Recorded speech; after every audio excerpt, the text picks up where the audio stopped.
All right. Welcome back, ladies and gentlemen. This is David Patrick Carey with Church of the Eternal Logos. We got a great stream today, and a major thank you needs to go out to Tara and her son who sponsored today's stream. And actually, from what she told me, it's more her son's idea than hers. So a major thank you to both of you. And for your son, wonderful, wonderful topic.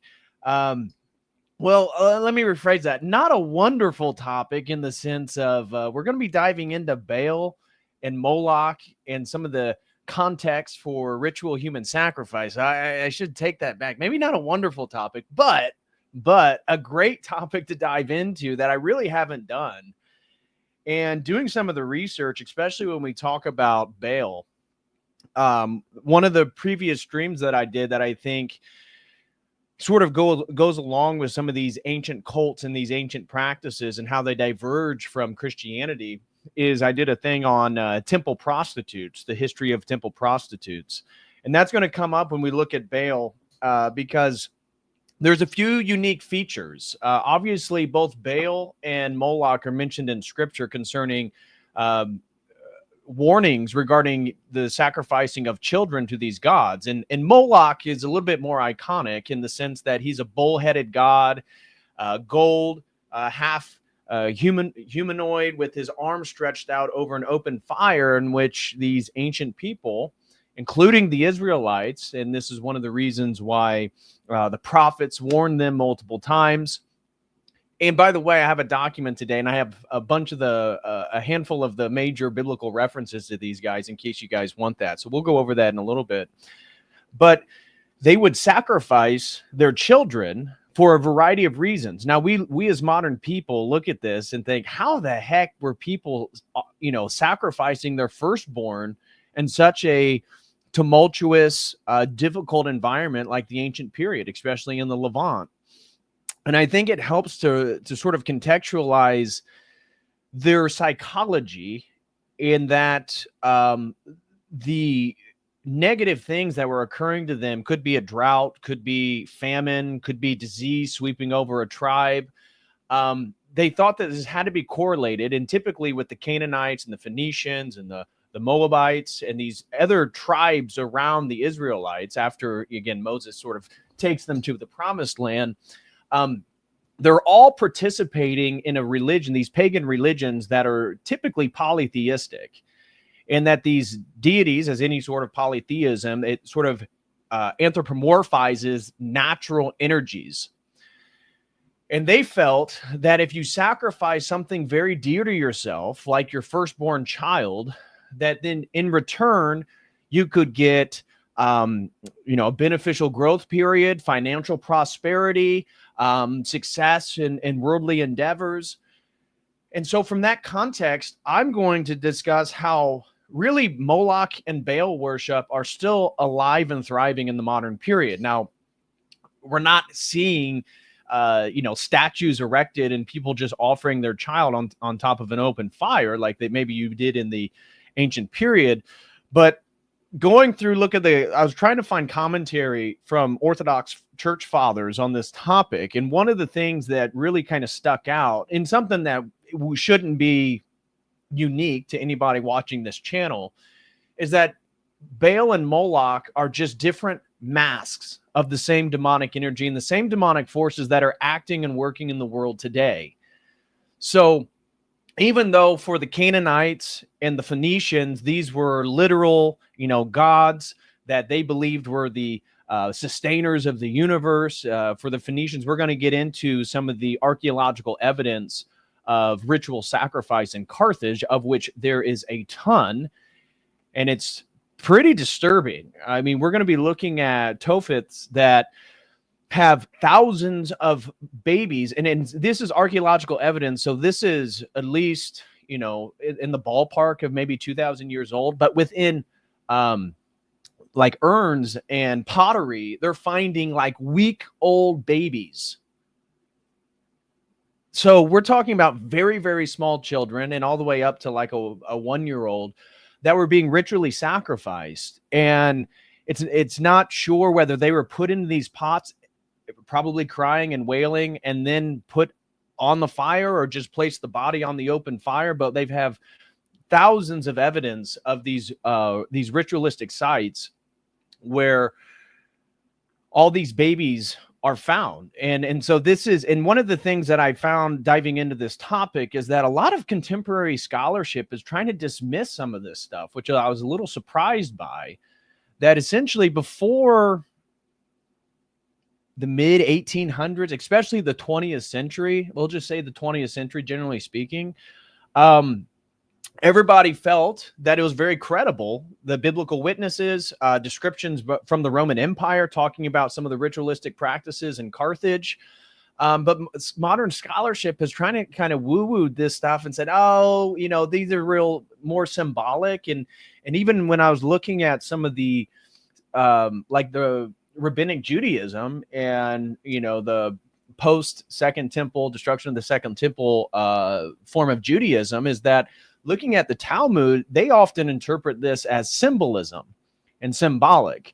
And that is not the way that the church fathers interpret it. They interpret this stuff as very literal. And I think with the evidence in Carthage, we can see that whether one feels that any sort of biblical reference is exaggerated, which I do not believe, we do have hard facts that this was a practice. And I'm going to make the case that it's still continuing in the present day. Obviously, the most notable which is abortion. And so I'm going to touch on that. I'm going to do an opening monologue. And then what we're going to be getting into today is I put together a document covering this topic. It's like 24 pages. We have an overview of who Moloch is, the historical origins, some of the ritualistic practices, same with Baal. We're then going to be looking at who were the Phoenicians, who were the Canaanites. We're going to be looking at potential connections, or at least I'm making potential connections with the use of Baphomet. Again, if we take the approach as Orthodox Christians that whether we're talking about Baphomet, you know, the half male, half female, half human, half animal deity, if you will, or idol of like the Church of Satan, but general occultism really got popularized by Eliphas Levi, the French occultist, and then really got picked up by Aleister Crowley, and really has become a sort of symbol of inversion. And if you focus too much on these entities as like unique particulars, you're going to miss the fact that all of these are just masks of demonic activity penetrating space and time. And so I have a little bit of section trying to connect a little bit of Baphomet to some of the Baal and Moloch worship, at least in the contemporary period. And then I have a section on what I could find from church fathers talking about Baal, Moloch, and human sacrifice and stuff like that. So we're going to dive into that document. And then I got some other stuff to look at, one of which is a very interesting article that I want to read the whole thing. I mentioned this in a previous stream, that I have an article is written by a guy on a Substack. So I'm not here to endorse the whole article. I just thought that pieces of it were very interesting. I have, again, I'll go when we read through it, I'll give you kind of my subtle critiques to it. But it's talking about how Satanism is thriving in Israel, contemporary day Israel right now. Obviously, when we start getting into the sacrificing of children and the sacrificing of human life as present day expressions of Moloch worship, and I have a really interesting video by an esoteric YouTube channel, so it's not Christian, but I think I went through tons of documentaries and YouTube videos for some type of visual presentation for today, and this was probably one of the best ones I could find, both the pictures and also him picking up on this trend that we as Orthodox Christians view this as symbolic of expression of a real reality. Now, again, this is like an esoteric guy, so it's not coming at it explicitly from a Christian perspective, but we're going to watch that. But this article I found claims that there are more Satanists and Luciferians, initiated Luciferians in the current state of Israel than per square foot than any other nation in the world, which is very interesting. And he has some evidence talking about the rise of potential, at least according to this article, Moloch worship in contemporary Israel, and how this is really growing amongst sort of the populace there. Now, it's not huge, but he does have some presentation. Looks very much like a Burning Man festival, like you'd see here in the U.S. out in the desert. So I want to read that article. I got one, again, the interesting little things and tidbits. For example, the Moloch statue that was erected outside the Roman Colosseum. I tried to dive into that one and find out, like, who funded it.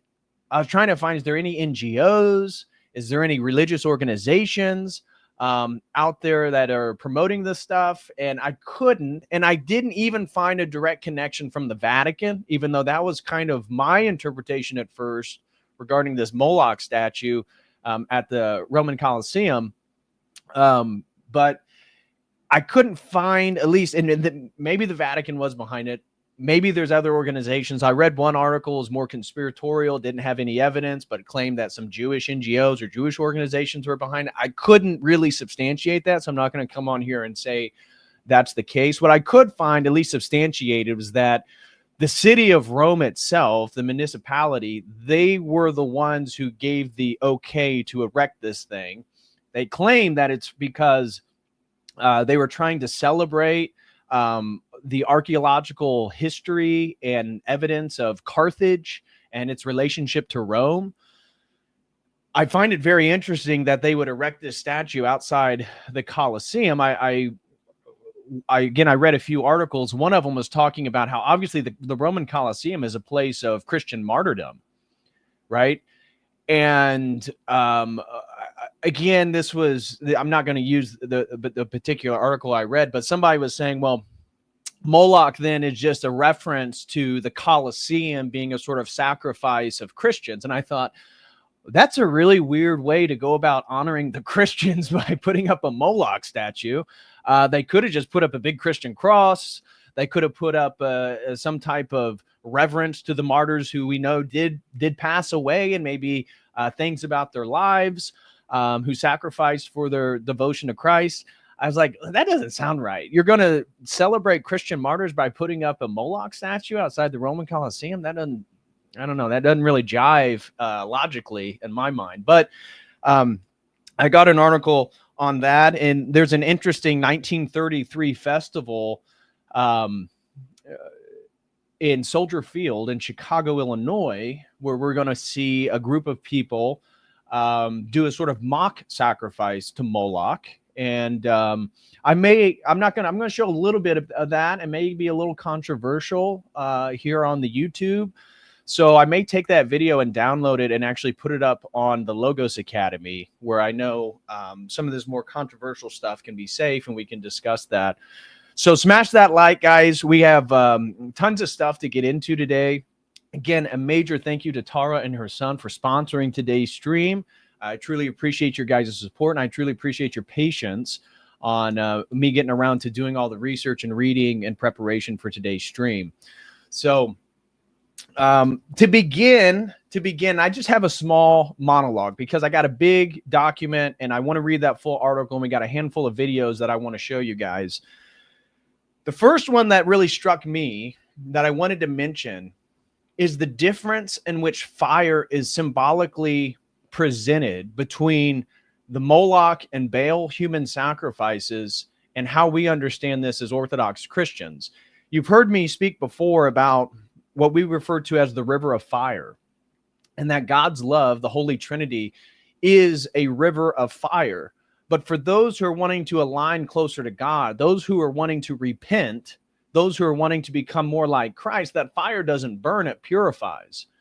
And so typically fire throughout the ancient context, but definitely within the Orthodox context, symbolizes a sort of purification. But In Moloch's context, it refers more to an all-consuming fire, something that takes life and demands sacrifice for personal benefit or success. And looking at, again, doing some research, you find a lot of weird stuff doing research for some of these, at least I do, because I go down all types of rabbit holes and articles and links. And I found weird stuff for people trying to claim that Christians and Jews worship a similar God to Moloch and Baal, and that Yahweh's the same thing. And oh, look at the binding of Isaac, which I'm going to come to. But the whole binding of Isaac, where Abraham is asked to sacrifice his son, but then is stopped by the angel of the Lord, by both Jews and Christians, this is clearly interpreted as Yahweh, our Trinitarian God, not wanting human sacrifice, and the angel of the Lord, Christ, stopping that sacrifice before it occurs, demonstrating that our God does not demand the blood, human blood, as sacrifice. Well, what is the sacrifice? It's us trying to follow Christ. It's about obedience. The sacrifice that we are trying to attempt to offer to God is a sacrifice of our own will, our fallen will, in order to align with Christ and that salvific union between divinity and humanity. But Moloch's fire is about personal benefit. And this is why, and it's really hard to put your mind in a state. I asked that just for the topic. I mean, I think it's a good thought process, a good thought experiment, is to imagine you grew up in one of these, like a Phoenician tribe in the Levant, and people were doing this regularly. And again, why would they sacrifice their child? Maybe so that they could get more money, maybe so that their business could take off, or whatever trade they were participating in. And the idea was, you have to sacrifice something really, really valuable to you to get something valuable in exchange. Now, that idea is also true with our Trinitarian relation, or our relationship with the Trinity itself. What are we sacrificing? The thing that's most intimate to us, our own will and desires. But we're not sacrificing animals. We're not sacrificing people. And of course, as I talk, I'm going to get into the binding of Isaac and the sacrifice of Christ, that this is really indicative that we as Christians no longer participate or support any, not that we ever did, but we do not support this idea of human sacrifice in any way. Our God asks, as I said, of a different sacrifice. And when you read Genesis 22, and I went back and was looking at a lot of the biblical references for today's topic, what do we see? We see the angel of the Lord preventing Abraham from sacrificing Isaac. But again, and I saw these articles of these New Agers and people saying, well, this is the same thing as Moloch and Baal. No, it's not. Because if you are coming from a Christian perspective, where you understand that the Holy Trinity and that Jesus Christ is the angel of the Lord, the Logos is the angel of the Lord, he is the expression of the Father, he is preventing this action to occur. And of course, the Trinity's wills are united. They're one in essence, three in person. And so God, asking Abraham to sacrifice Isaac, was never about actually sacrificing his son. It was about devotion and obedience, which is exactly what I'm getting back to, is what our sacrifice is. It's devotion and obedience to God. That's what we're sacrificing. And in rereading then Genesis 22, I thought there's some interesting correlations between Isaac and Christ being a sort of true Isaac. Now, this isn't, don't take this too extreme. I don't want to, but it is a sort of typology there, that Christ is the true Isaac. And I found, I was just going through it, and there's a few different similarities. One, they're both sons, right? Christ is the Son of God. He's the Son of Man. These epithets are used over and over throughout the New Testament to identify who he is as the Messiah, awaited by the Jews, awaited by the world. Both of them carry their wood to their potential sacrifice. If you reread Genesis 22, it's Isaac. He's carrying a bundle of wood up to the Mount Moriah for this potential sacrifice. Obviously, Christ, in the narrative of his persecution and his resurrection and the crucifixion, he has to carry his cross after being beat, after being whipped, up to the mountain, up to Golgotha. So there's an interesting correlation there. Both are sons, one of man, one of Mary, but also the Son of God, both carrying the wood up to the place in which they are to be sacrificed, and both ascending a mountain. In Isaac's case, it's Mount Moriah. In Christ's case, it's Mount Golgotha. But Christ fulfills the binding, offering true sacrifice, a willful sacrifice. Christ is not an unwillful participant. He is sacrificing himself. Interestingly enough, it's the Jews that are killing him. It's the Jews that are persecuting him. It's the Jews and the Israelites throughout. Again, go read the Old Testament. I got a bunch of Bible verses today who keep falling back into these ancient habits of sacrificing their children to Moloch and Baal. Why? For personal benefit, to get something in exchange. Because this magic is real. This occultic magic is real.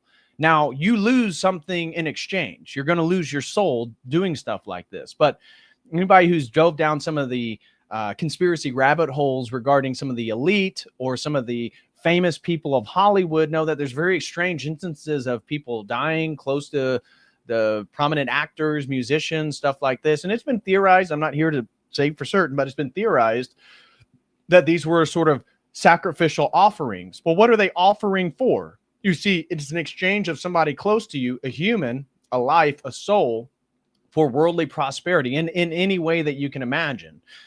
But Christ is God himself. He's not man's child. He's God's child. And so he's ending this practice. And in exchange, he's offering universal salvation to all people. It's not just for the Jews. It's not just for Gentiles. There is no Jew and Gentile in Christ. And so Christ really is the fulfillment and the end point of all these practices. And again, why somebody may ask, well, why would Yahweh even ask Abraham to sacrifice that? Because it was so prominent. I mean, that's one of the things, diving into this research and looking at these ancient tribes around the Levant, is almost all of them had some type of human sacrifice. Now, we're going to be focusing on Baal and Moloch, and those are the two figures that are most mentioned in the Bible. But this is ancient. I mean, you can find human sacrifice in ancient Egypt, in Japan, in the Aztecs. This is not unique to the Levant or the historical context I'm going to be speaking of. This is a universal human phenomenon. And now you would ask, why would this be universal? Because there is something in exchange. There is real magic happening here. And I think that's the temptation of the Israelites, is that they see these warring tribes, these enemy tribes around them doing these atrocious rituals and abominations to our God. And yet they're getting worldly benefits from them. And they think, man, we need to get worldly benefits. But that, again, is the sacrifice that we are offering to our God, is that we are choosing to follow him and not choose worldly benefits in any way. So there's a few things I want to say then about Moloch and Baal and how this sort of relates to really their worship and veneration today. Now, it's not as explicit. It's often symbolic, but let me just lay out some of the symbolism between Moloch and Baal, and then we can look at how these things are actually presenting themselves in the contemporary period. For Moloch, he is most characterized regarding the sacrificing of children. And Baal, we're going to get it comes with sexual immorality, public orgies, polyamory, ritual prostitution. And so it's a little bit. Moloch, though, specifically, is about the sacrificing of children and really the sacrificing of innocence and purity. And so obviously abortion and how prevalent this is in the Western world, and why this is one of the greatest sins of America, despite all the degeneracy we export to the world through Hollywood and our media and the empire of lies that much of the American narrative is built upon. But abortion and infanticide explicitly is a form of modern sacrifice to Moloch. And St. Basil the Great, I found a quote where he explicitly condemns abortion as murder in letter 188. And modern Orthodox synods has reaffirmed this teaching that abortion is a ritualistic murder. Now, I have an article by both two groups, the Church of Satan claiming that abortion is a sacrament, and a progressive Jewish organization and a female rabbi who claimed that the overturning of Roe v. Wade was actually a condemnation against their religious freedom. So we're going to, again, I'll show you those articles here in a few, but even from this vantage point of abortion still being a sort of ritualistic sacrifice to Moloch, we have groups that identify abortion as a sacrament of their inverted demonic faith. And so another factor is euthanasia, right? If Moloch is the deity of death and sacrifice, well, look what's going on in Canada. Look what's going on in parts of Western Europe, where people are deliberately ending their life. And these are people that are the weak, the elderly, and the disabled, who we as Christians are called to take care of. That's part of our religious duty, is to take care of these people. And what are we seeing in the secular world? What are we seeing in the modern progressive world that's supposed to be some type of utopia, moving us towards collective unification? We're seeing a mirroring of Moloch's destruction of the vulnerable. We're seeing entire nation states support the killing of its own people. This is demonic. There's no way you can interpret this other than this is inspired by demons for people to kill themselves, which, again, suicide itself is a major, major no-no if you're a Christian. And so instead of seeing life as a gift from God, which we as Christians do, modern societies offers it up to an idol of comfort, efficiency, and economic logic, right? Oh, you have Down syndrome? Well, you may be a little bit more on the government tit. You can go ahead and kill yourself. Oh, mass immigrants, come on in. Come on in. You'll go on welfare. Why? Well, that contributes to the death of the nation. You import a bunch of people from a different religion, different geography, different language. You're not going to keep and maintain the same nation state. So even it's okay for them to pay for the mass immigrants because they destroy the nation state. But, you know, the Canadian boy who's born there, who, you know, his grandparents are elderly and he has Down syndrome. Yeah, just go ahead and kill yourself. Yeah. And so even abortion, why are so many women getting abortion? Well, it all comes back to these sort of creaturely comforts. Oh, well, I don't know if I'm ready yet. I don't really have money right now. Or, you know, I'm still in my party phase. I want to travel and do all. Okay, so what is this?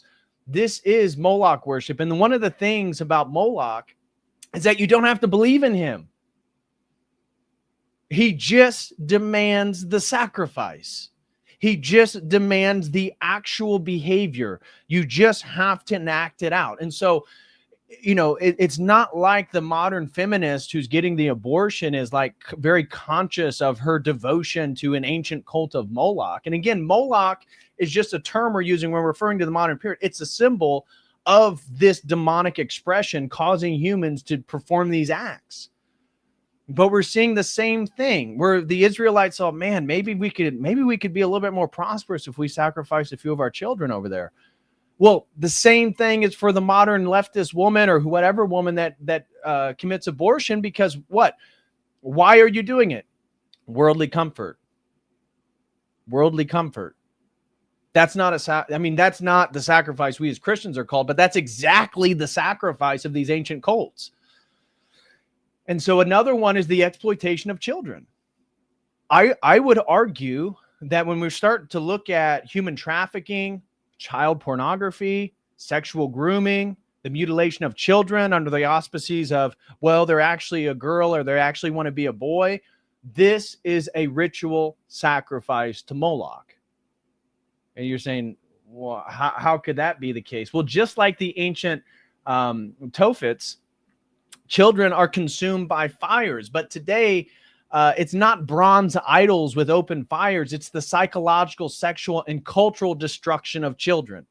The psychological, sexual, and cultural destruction of children. That's what I'm saying. This exploitation of children. This is another instance of Moloch worship present in our contemporary world. And again, Moloch doesn't care if you believe in him. He doesn't ask you to recite a creed. He just asks you to sacrifice the thing. And so and there's been studies that show that these parents that are okay with their kids getting, sexually mutilated in the transgender process, well, one of the driving forces are their social circles. So these parents put their children through this ritualistic sacrifice in many ways. Why? So that they're perceived as more moral, when again they're doing something immoral. You see the perfect inversion there. They do it. Why? So that people view them as we need more parents like that. You give your child say, and you're allowing them to really express their true identity. No, they're not. And so these parents are driven by the same worldly desires that Moloch has always asked the people to offer their sacrifice towards. Now, regarding Baal, and when we open up the document, we'll see that Baal's very interesting, because there's a few.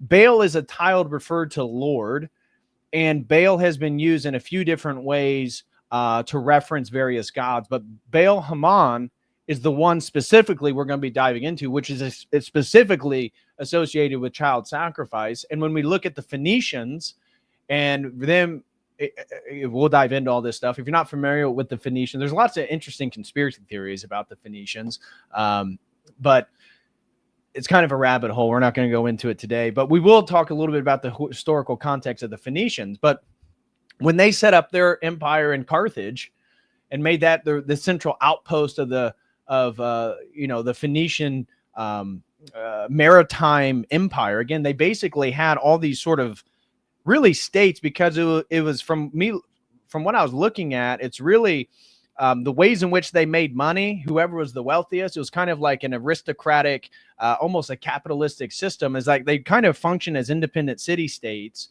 based on the money and revenue that each one brought in. But Carthage was the headquarters. Carthage is where we found in the Tophets there thousands of ritualistic children sacrificed to Baal Haman and his consort Tanit. And we're going to dive into that. So Baal, though, specifically, is the Lord of lust and fertility. He's a fertility god. Now, again, Moloch offers you an exchange. What do you want? You offer your child, you get the thing in exchange for it. Baal worship in antiquity often involved, as I said, ritual prostitution and fertility rites, which include orgiastic activity, polyamory.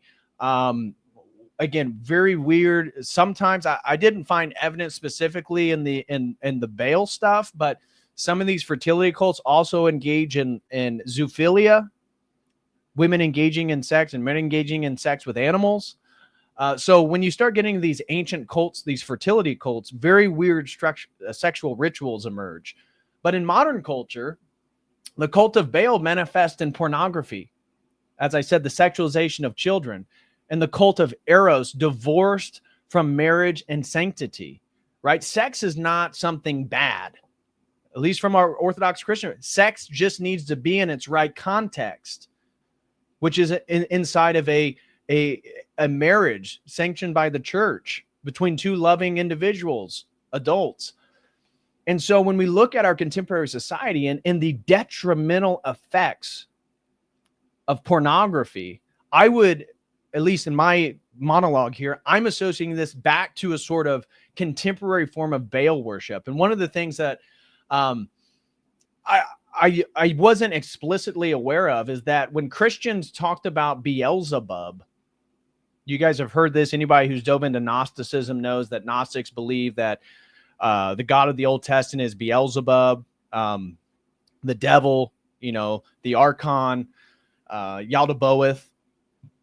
I didn't realize that some of the church fathers used the term Beelzebub because it meant the Lord of Flies. And this was actually an ad hominem to say that your God is shit, essentially. Your God is a pile of dung. And that's what Beelzebub actually meant. And they used that to refer to the cults that still worship Baal. I wasn't fully aware of that. I just assumed, I mean, I can get the symbolism of Beelzebub and Baal and Moloch, but I didn't realize that that was actually a literal connection. And so Beelzebub, the Lord of Flies, has to represent Christians saying that your God is basically a pile of dung, and it's the Lord of Flies because all the flies are flying around it and smelling its stink. I was like, wow, that's actually pretty cool. I didn't fully realize that. Maybe I should have, but that was one of the cool things of the research and diving into it. But the church fathers recognize that this pornography, this sexualization of our society, oh, thank you very much. Rosenchin just threw in a generous $50 super chat. Thank you very much. They said, these are always dangerous topics. God and the saints keep and protect you. Thank you very much. Yeah. Depending on how far you go down the rabbit hole, this can get into quite controversial territory. So I do appreciate that. Thank you very much, Rosenchin, for that support. That's very, very kind of you. And while we're at it, thank you very much, Sidereal Moonwalker, for the $5. He says, thanks for giving out a lot of good info on a variety of topics. God bless you, brother. Thanks for helping me on my journey in orthodoxy. Well, glory to God. That's excellent. Anyways, going back to what I was saying, the pornography and the sexualization of our society and keeping everybody in this intense state of eros, one, we know that it clouds the mind, right? The church fathers talk about how lust is one of the things that clouds the mind, prevents you from thinking logically and clearly and really linearly towards goals. And so I would say, based on my reading of the church fathers, is that they would say this is a sort of return back to Baal's fertility cults, of this rampant sexuality, this unhindered sexuality, and any attempt to rein it in as being deemed like you're the demon. Like, hey, maybe you shouldn't be polyamorous and have HIV, and like you look like you're pretty unhealthy from all the sexual activity. Oh, you bigot.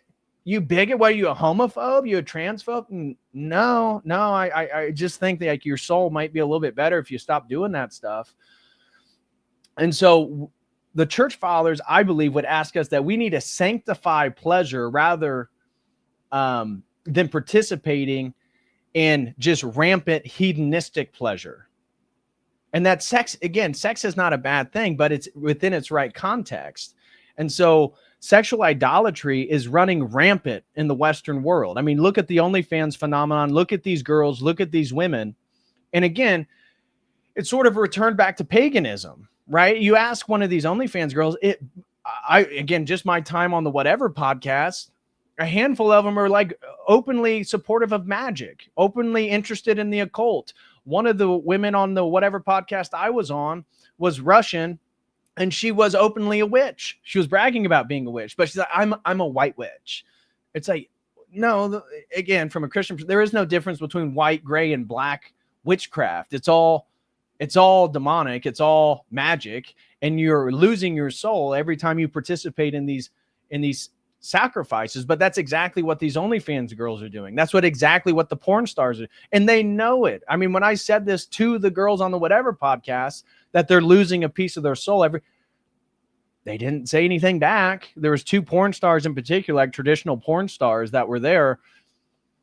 They didn't really have anything to say. That all they could say was, yeah, but I have a lot of money and I can support my family, or I can support. One of the women was taking care of her mother who has an illness. Great. I'm glad that you can help your mom. I mean, there's nothing wrong with that, but you're making money by literally selling your soul through sexual activity for men to masturbate to.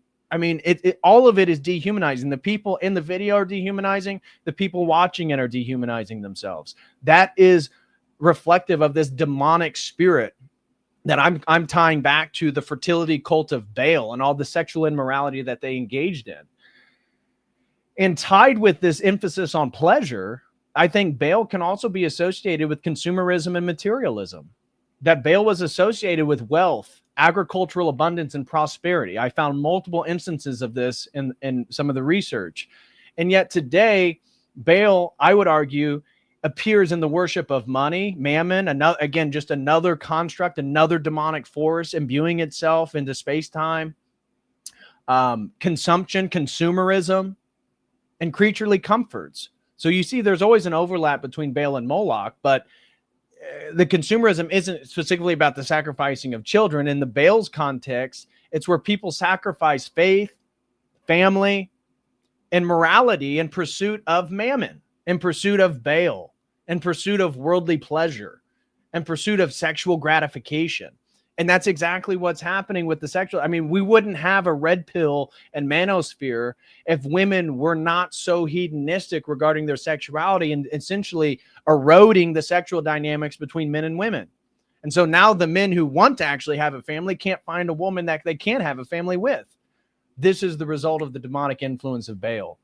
This is a result of this sort of ancient worship of wealth and abundance and prosperity. And that's exactly the reasons when I push the prostitutes to say, or the porn stars, I mean, is there really a difference? Like, to justify what they're doing, it just came back to the amount of money they make. It's like, okay, so it's the same thing. And Christ himself made this explicit in Matthew 6:24. You cannot serve God and serve mammon. And so again, what is Christ calling us to? Sacrifice the desires of this world to follow him. And with him, you get everything that is of great worth, of real value. And so I argue that what this is doing to our society sociologically is this. There's like a political and ideological Moloch, right? And we see this with Zionism in America, is that they're like ideologies that demand blood, including children. I mean, the Gazan children, including women, including innocent people. I mean, there's just videos that were going viral this weekend of little babies being bombed by the Israelis. And I would argue it doesn't matter if it's communism, fascism, capitalism, whatever ism you want to have. When people devote themselves to an ism, this is a sort of ideological idol.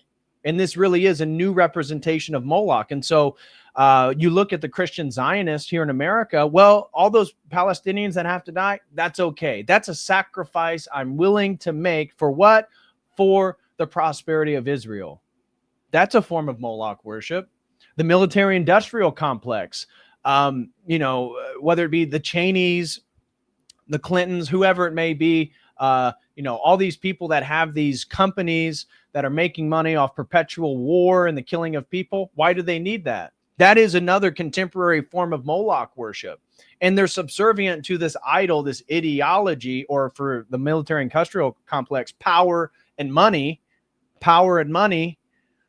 It's the same thing. It's the present day expression of an ancient ritualistic cult.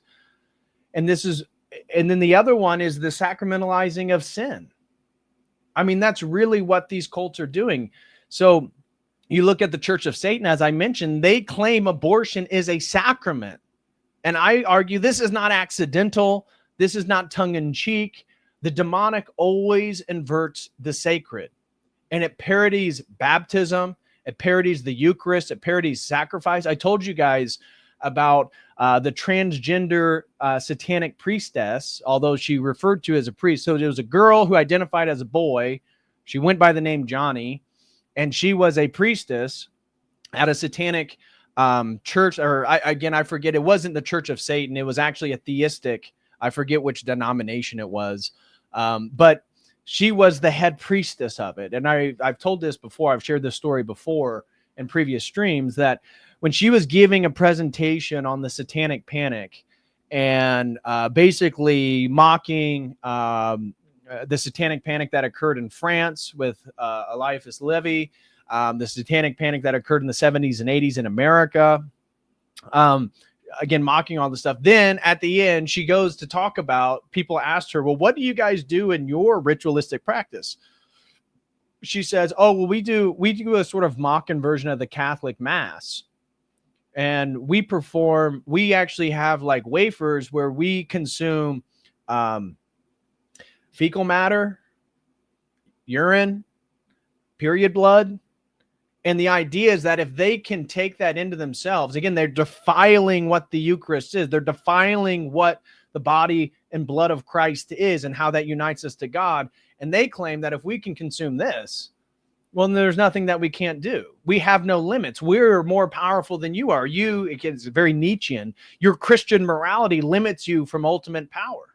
That's literally what she believed. And she talked about these rituals that they did. And she bragged that like her satanic, again, church temple, it's not the Church of Satan. This was a theistic. They actually did conjuration rituals. She talked about this, conjuring entities, communicating within, at least according to her. That this sort of mock inversion of the Eucharist, what they're doing is showing we're uniting to our own will, which again, what did I say about Moloch? He wants you to worship yourself because he doesn't demand belief and faith. He doesn't demand a sort of creedal devotion. He just demands you do the action. And so this inversion of purity is always a sign of the demonic presence. And blood rites, desecration, the desecration of innocence. That's why the whole NAMBLA stuff, the pride parades, the transgender stuff on children, like this is explicitly demonic. This is actually corrupting children. This is a destruction of innocence and purity, the sexualization of kids, getting kids, again, through social media, they're exposed to this at such a young age. It's horrendous. And so what it's doing is these normalization of pride parades, drag performances for children, drag queen story hour at various community libraries across the country, often in very red places. There was one here in Indiana that occurred, and again, people protested outside, but Indiana is a very red state. There's one that occurred in Tennessee. Tennessee is a very red state. I think one happened in Arkansas. Arkansas is a super red state. So again, this stuff is everywhere. But blasphemous art, the mocking of Christ, right? We just watched the witch, the black woman from, I forget the movie that is sort of a, what was it? It's with the singer. You guys know what I'm talking about. Somebody help me out. I'm having a brain fart. Ariana Grande. And you guys know what I'm talking about. Was it Wicked? Is that the name of the movie? I think it's Wicked. Well, the black woman who's like openly LGBT. Yes, thank you. It is Wicked.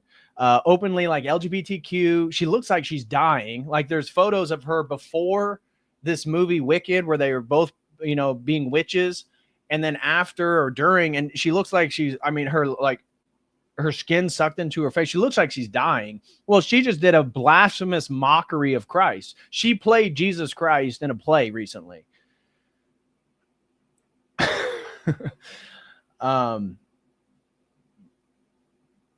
Yeah, Slowboy Whiteboard makes a great point. Just because the people vote red doesn't mean the Republicans don't follow the uniparty plans. Exactly. That's absolutely the case. But that's again my point of the ideological worship of Moloch, that we look at our nation, look at our politics. Ideology trumps morality. I just think Christian Zionism is obviously the most explicit expression of this, because no Christian can support the atrocious acts that Israel's committing against the Palestinians. But if it's for, again, this worldly cause, again, them within this 200-year heresy of dispensationalism from Darby forward, I mean, this is the same thing. People and our politicians, that the uniparty is the same, right? Why do we have a uniparty? Because people sacrificed, really sold their souls. My wife just showed me a video today of Katy Perry in like 2 or 3 different interviews talking about how she sold her soul, that when she went to Hollywood, she was a gospel singer. She grew up in some Protestant family where she claims both her father and her mother were pastors. Again, I really question any Christian faith that has female pastors, but she really only did gospel music, like lived a pretty sheltered life growing up. When she got to Hollywood, they said, okay, you're going to have to do some new stuff. And in 3 different interviews, at least my wife showed me, she makes the statement that she sold her soul. And so what is this? Whether it be politics and Zionism, famous elite musicians, Hollywood actors, it's the same ancient practice, just represented in new ways. And so So how this relates to Baphomet, I had a quick little thing. Again, it's in my document, but I put some notes together for the monologue here that I wanted to share.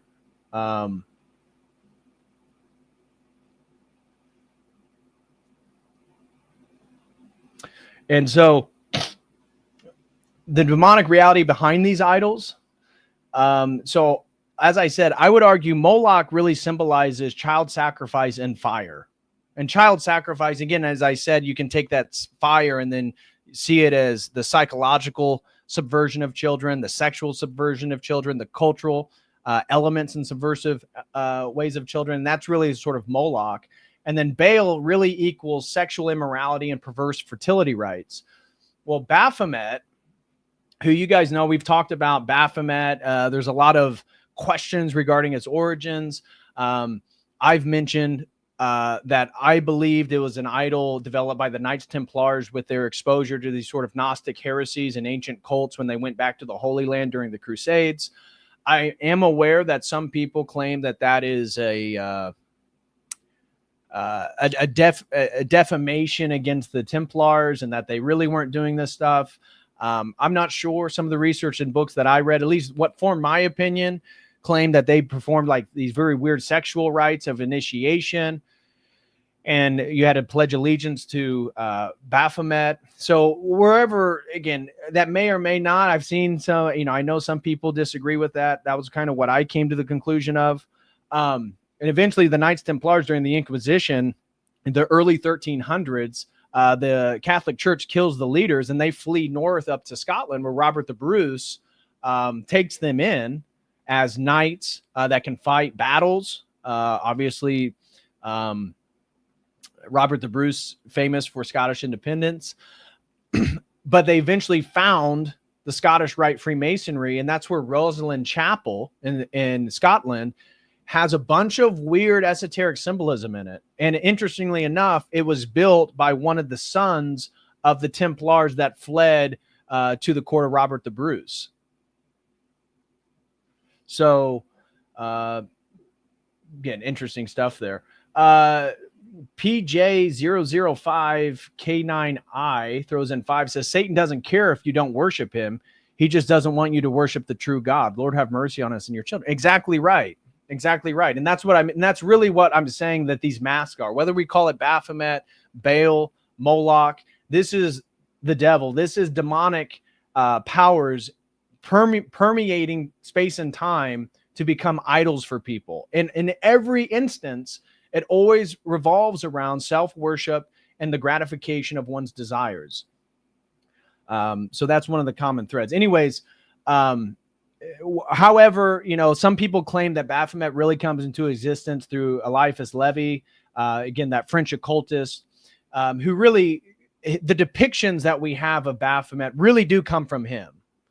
And so whatever the mystique is about the Templars and Baphomet, hard to truly put a stamp on that. It's debated. I personally do think that that was the case. But when we look at the Baphomet figure with his fingers pointing up and down, horns, breasts, male genitalia, goat-headed, human torso, that this really is presented by Eliphas Levi, but it's later adopted by occultists, as I said, like Aleister Crowley and the Church of Satan. It's a central emblem. But Baphomet is symbolic of death, lust, inversion, and blasphemy. And so Baphomet, however you want to interpret it, is a direct mockery of Christian sacraments, the Christian God, and our holy icons. And just as Moloch demanded literal sacrifice, Baphomet symbolizes the ideological sacrifice of purity, chastity, and a created divine order. And so Baphomet then fuses and glorifies both the corruption of sexuality and family, and it destroys children. And that's why the Church of Satan literally says abortion is a sacrament. They literally talk about how the nuclear family is something that needs to be destroyed. Both, again, tying Moloch and Baal cults to Baphomet and its destruction of the innocence and the corruption of God's created order. And from an Orthodox perspective, this is anti-logos. This is the spirit of antichrist. the Logos is Jesus Christ. There is no abstract Logos except for Jesus Christ, the second person of the Holy Trinity. And all of what I'm laying out is essentially an anti-Logos spirit that permeates and dominates the spirit of today. So that's my opening monologue for today. So smash that like, guys. Thank you very much for being here. We got a lot more to get into. Major thank you to Slutty Gorilla Biscuit who gifted a COTEL Crew membership. Interesting name, brother. I'm sure it's not a woman that that put that, but thank you for gifting a COTEL Crew membership. I do appreciate it.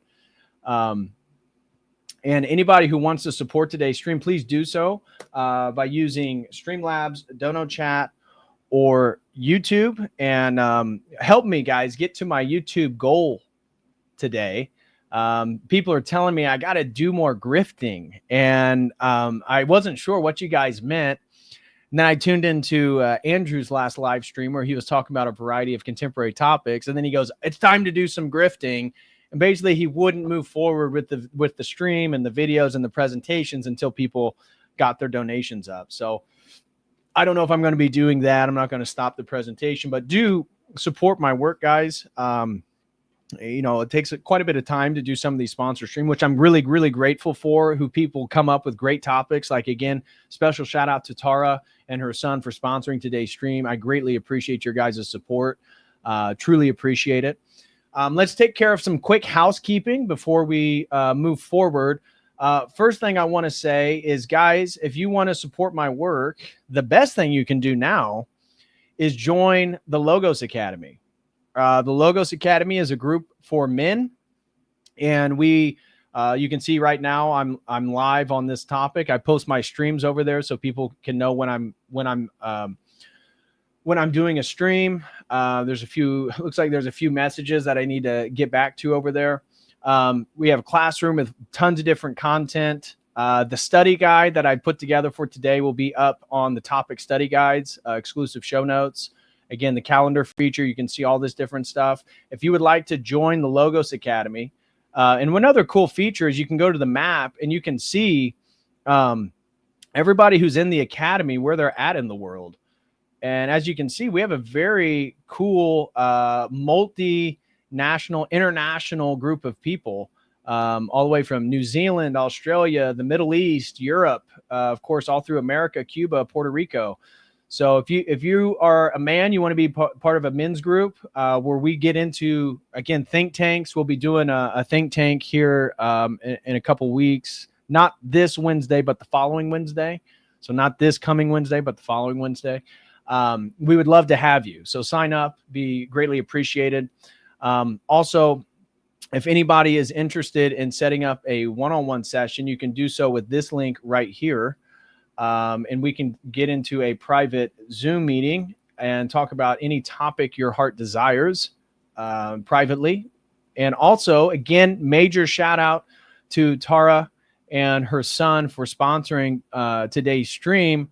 Also, if you would like to sponsor a stream, you can do so with this link right here.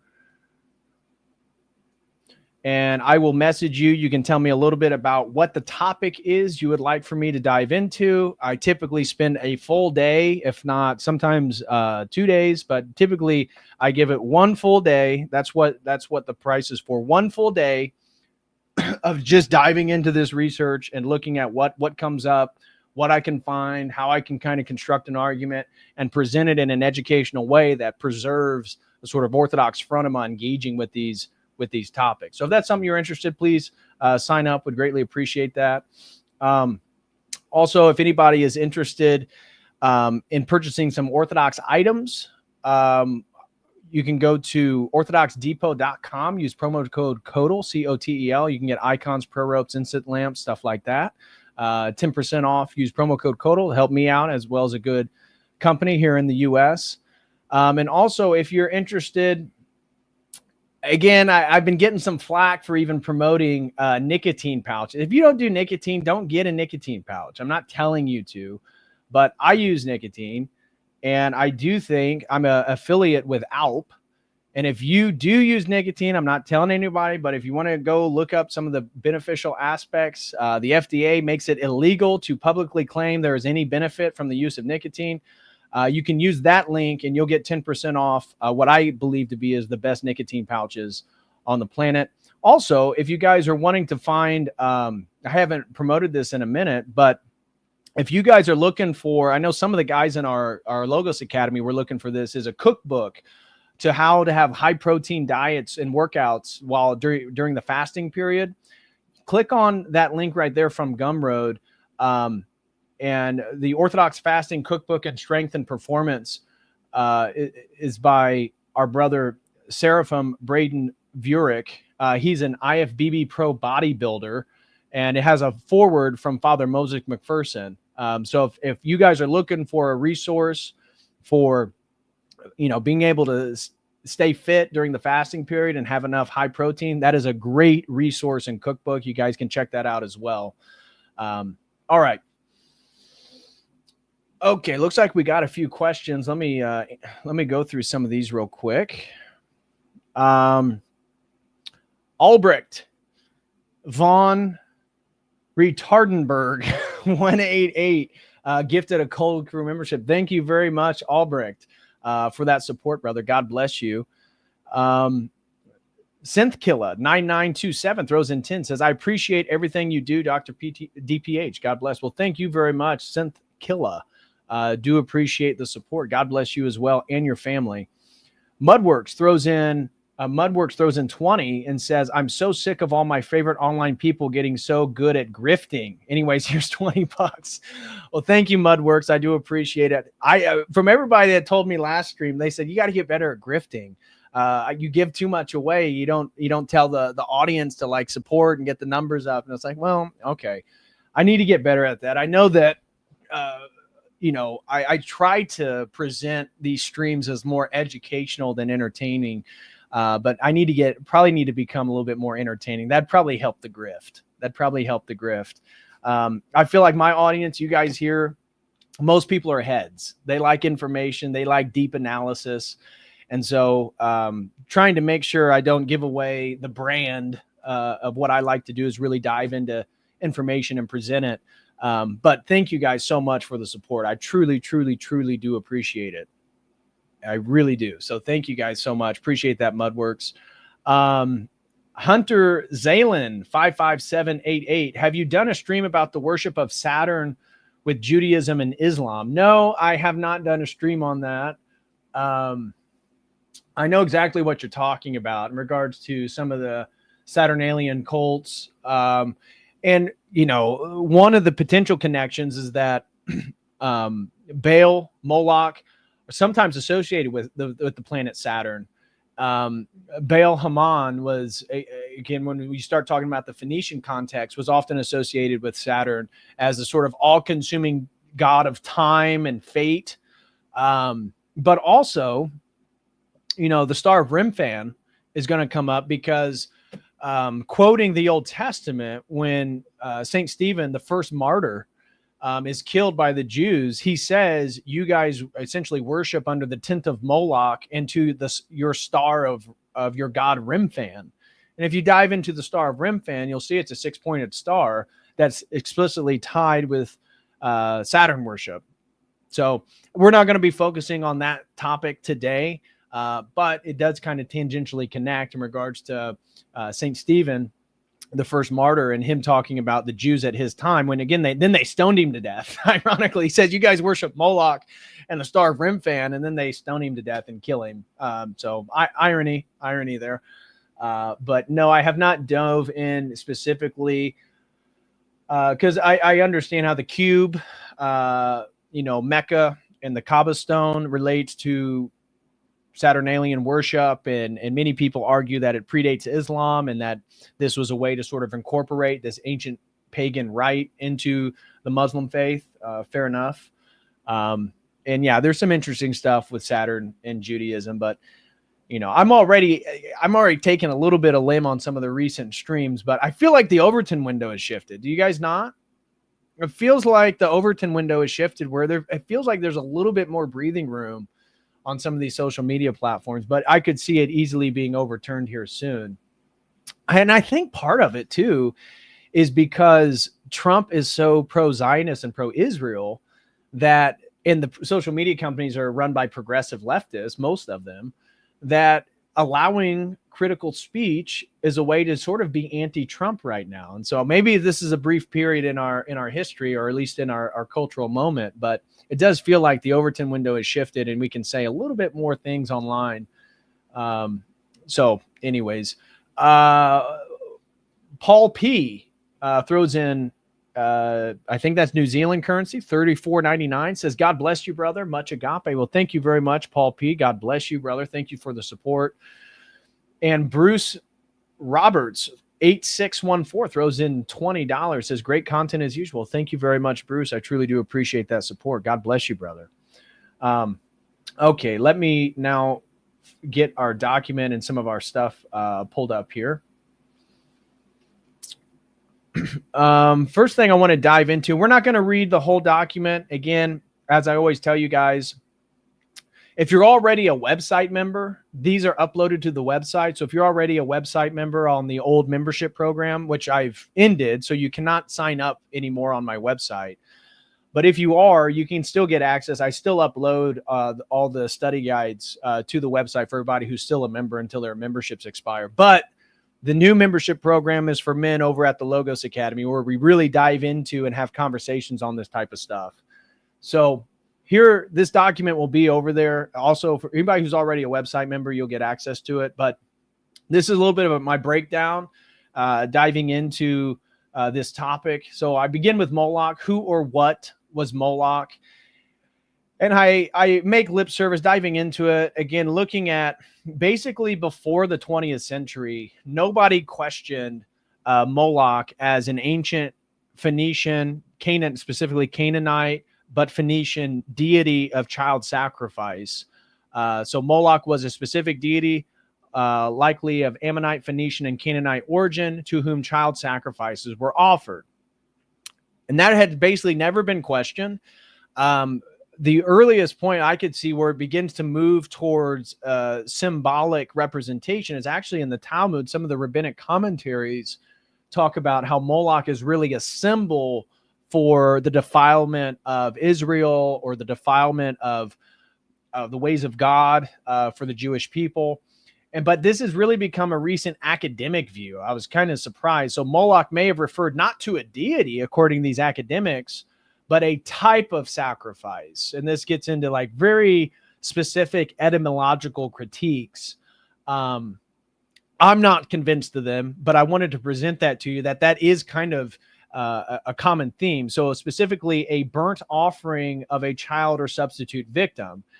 And this obviously gets tied into the use of the word Holocaust. And some of the arguments were claiming that the term Holocaust in Hebrew was actually a reference to the child sacrifices that were occurring in the Valley of Hinnom, all these sacrificial rites to Baal and Moloch.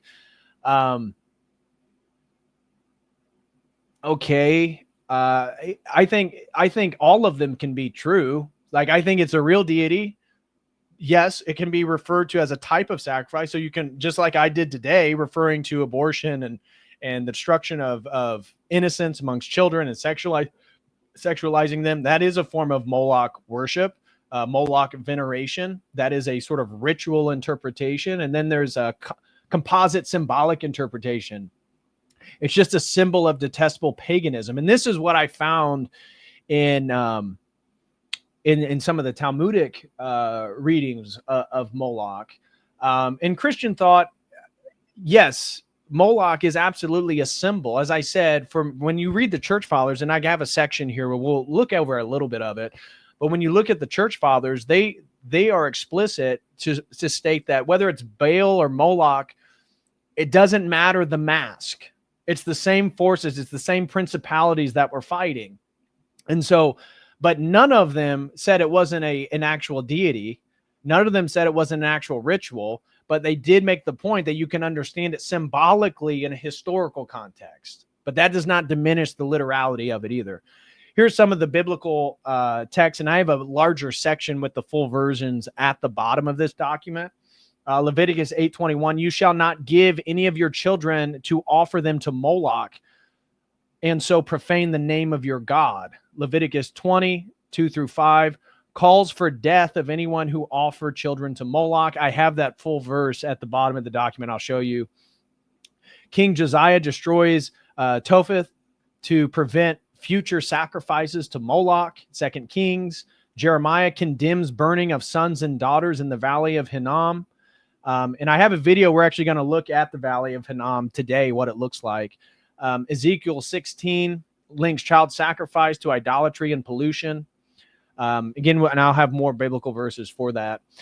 Topheth is just the word meaning fireplace and was a cultic installation, usually outside a city. One of the sad things that I did find is that according to some of the rabbinic tradition, they say that the drums were beaten during sacrifices specifically for the purpose to drown out the cries of the children. And you just imagine that scenario. Imagine you're sitting in the ancient period. You're surrounded by people dressed in very weird garments. You see a massive bull-headed gold figure with an open fire and its hand stretched out, and people are putting children on top of those gold metal hands in front of the flame. Imagine how hot that is. And the children are screaming, and they're just beating drums so loud that you can't hear the children scream. It's like, wow, that's like right out of a horror film. And so the offering, what I found, was usually a burned alive child, often from the parents of the child. So very often, majority of the time it appeared, was actually their own child, usually the firstborn, which is typically seen as the most important, or at least especially the firstborn son.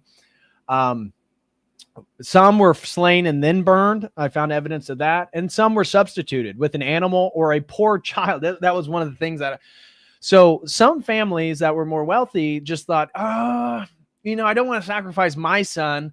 Let us just buy the poor slave boy and we'll go sacrifice him. It's like, oh, wow. And that was all done, obviously, in the name of religious piety, priestly and social hierarchies, Carthaginian, the Carthaginian. We're going to get more into the Carthaginian stuff here in a second, so we'll skip that. Moloch as the king of death. Moloch appears as a counter Yahweh figure, ruling over death, demanding burnt sacrifice, and feeding on the most innocent. In theological terms, it symbolizes a distorted form of kingship, a God who consumes rather than protects. He receives the firstborn in contrast to Yahweh, who redeems the firstborn. And then Moloch is thus portrayed as an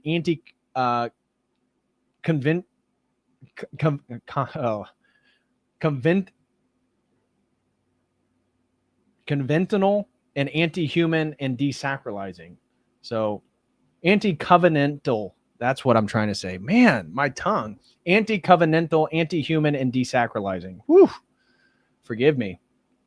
So here are some of the interpretations. Early church fathers. I have a whole section on early church fathers, so don't worry about that. That was just stuff to supplement. Baal, identity and role. So what about Baal? Hebrew means Lord and Master. It was a title applied to different local manifestations. But as I'm going to show you, Baal Haman, specifically in Carthage, tons of ritualistic evidence of child sacrifice. Yeah. Disgruntled Doc says, English good.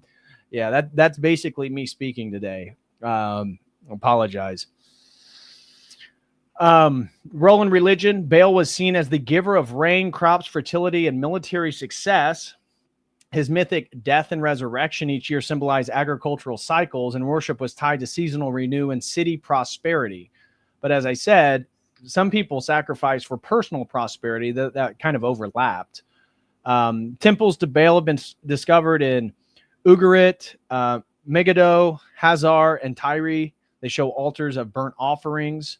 Again, animal sacrifices, fertility rites, ritualistic sex, sacred prostitution symbolize union of Baal with Astarte. Or once you get into the Phoenician and the Carthaginian civilization, it's with his consort Tanit, who we also have, and I'm going to show you, evidence of child sacrifice devoted to his consort Tanit. So it wasn't just Baal, But when we get into the Phoenician Carthaginian context, it's specifically Baal Haman. So Elijah's confrontation with Baal's prophets on Mount Carmel, 1 Kings 18, highlights the scale. 450 prophets of Baal.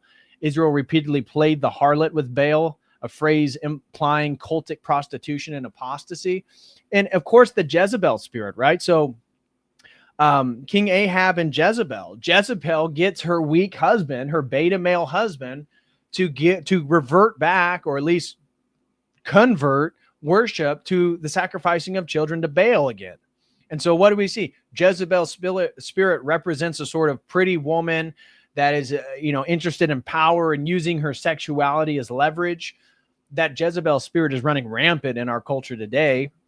And I don't think it'd be fallacious to connect the Jezebel spirit and the Baal worship to contemporary relationship with OnlyFans and all the sexual immorality I already spoke about. Archaeological evidence at Carthage, inscriptions and cremated remains from the Tophet indicated child sacrifice to Baal Haman and Tanit. Stele often read, "To our Lord Baal Haman, for the vow which the worshiper made." Debate. Some scholars say it was a cemetery for infants who died naturally, but the consistency of inscriptions, ritual context, and Greek-Roman accounts strongly suggest intentional sacrifice. Isn't it so interesting how modern scholars are always trying to like woo-woo away stuff, like shoo it away? Oh, no, this was actually a cemetery for infants. Really? Why is there thousands of infants, some in pots, some not in pots? Their bones are burnt and charred. What? This is a cemetery? Really? Because all the historical evidence of that period says that they're sacrificing children over there. It's just amazing. Modern academia. Again, I just got my PhD. I am quote unquote an academic. In fact, I just actually, this is a totally side note, not related to the topic, but I did finalize the book cover for my book that I'm hoping to get out next month. So I'm just finalizing some of the formatting, got to put in a subject index, topic index. But really excited. I'll show you, if you guys are interested, I'll show you what the book cover looks like. I'm really excited. Went through probably 8-9 different versions and finally ended up with something that looked totally different than everything else we were talking about. But if you guys are interested, I'll show you that. Anywho, my point was modern academia. It's funny how it's always trying to sanitize and do away with any sort of sensational, anything that they deem as sensational, when all the historical evidence of the period says, yeah, these people were sacrificing their children over here. It was despicable. We're Romans. We have our own problems, but look at what the Carthaginians are doing. And then modern scholars are like, yeah, I think it was just a cemetery and it's all symbolic. Like, no, dude, what are you talking about? So here's like some of the literary evidence. Phoenician and Punic sources equate Baal Haman with Kronos Saturn. So there you go. A person who mentioned Saturn worship, known in the Greco-Roman tradition for devouring children. Diodorus writes, there was in their city a bronze image of Kronos extending its hands, palms up, sloping towards the ground, so that each of the children, when placed thereupon, rolled down and fell into a sort of gaping pit filled with fire. Bibliotheca Historica, 20.4.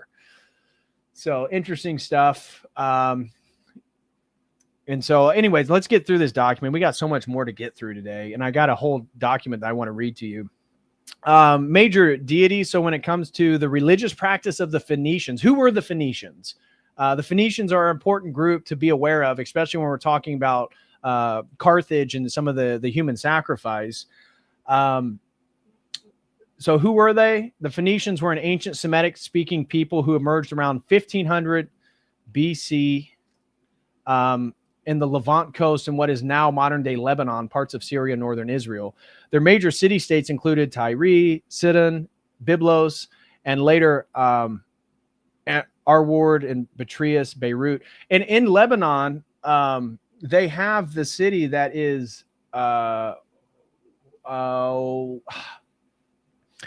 I'm having another brain fart, guys. There is a city in Lebanon that its historical name is actually tied with Baal worship. Let me see if I have that real quick. Here it is. Yeah, Baalbek.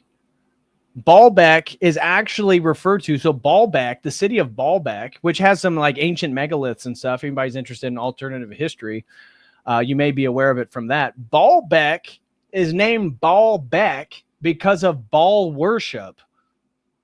So again, tied with these Phoenician cults in Lebanon. That's where their origins are. They were maritime traders, shipbuilders, and colonizers known for their navigation skills, extensive trade networks across the Mediterranean. The term Phoenician comes from the Greek phoenikes, possibly related to the word for purple. Again, they were notorious for the color purple. And I've even heard these, again, this is where you get these strange New Age people. They're like, oh, you're Orthodox? You know, the Byzantine Empire in the royal color purple, that's tied with the Phoenicians, dude. Your God Yahweh is the same as Baal, bro. It's like, what? You got that because the color purple? It's like a word concept fallacy. It's like, well, color purple means Baal worship. No, it doesn't. Yes, the Phoenicians worship Baal and sacrificed their children. And yes, they were identified by the unique color purple, which was not common back then. But that has nothing to do with the Byzantine Empire. How dumb do you have to be? Politically, Phoenicia was never unified as a kingdom, but consisted of independent city-states, often ruled by merchant aristocracies. That's what I was trying to say earlier. Phoenician expansion, how the founding of Carthage, overpopulation, limited arable land, and pressure from neighboring empires, the Egyptians, the Hittites, the Assyrians, which led Phoenicians to establishing trade colonies throughout the Mediterranean. These colonies served as trading outposts and resource extraction centers, often coexisting with or displacing native populations. The founding of Carthage, it was founded by the settlers of Tyre around 814. According to tradition recorded by Timaeus of Tauromenium and later Virgil. The most famous founding legend involves Queen Dido, a princess of Tyre who fled from her murderous brother Pygmalion and established the city in North Africa. Strategic importance, Carthage was located on a natural harbor near modern-day Tunis and Tunisia, giving it a commanding position over Mediterranean trade routes, North African hinterlands. And they had two harbors, one for the military and one for merchants and traders. Again, this gets back to their gods, Baal, a storm and fertility god, localized in various forms. And then Tanit, a prominent goddess in Carthage associated with fertility, motherhood, and cosmic protection. Her symbol was a trapezoid with outstretched arms and a solar disk. Baal Haman, chief male god in Carthage, associated with agriculture, time, and sacrifice, frequently linked with child sacrifice. Okay, so that's a little bit about, again, if you guys want more of these details, you can get the document. Who are the Canaanites? That should be bolded. So the Canaanites were a group of ancient Northwest Semitic peoples who lived in the Levant, modern-day Lebanon, Israel, Palestine, Western Syria, parts of Jordan, during the Bronze Age and Iron Age. They are named in both Egyptian records and Bible as inhabitants of the land of Canaan. Egyptian texts from the 15th to 12th century refer to Canaan as a geographic designation, and the Canaanites were not one unified empire by a network of city-states, just like the Phoenicians, with each with their own king, often competing or allying with Egypt, Mesopotamia, or the Hittites. So they're a Semitic people, similar major gods, similar deities, a different group of people, but same polytheistic faith. Again, temples found in the usual places. Okay, let's get to what the church fathers have to say. So the church fathers on Moloch, Baal, and human sacrifice. This is what I could find online. In his dialogue with Trypho, St. Justin the Martyr condemns the Canaanite sacrifices to demons, specifically mentioning Moloch.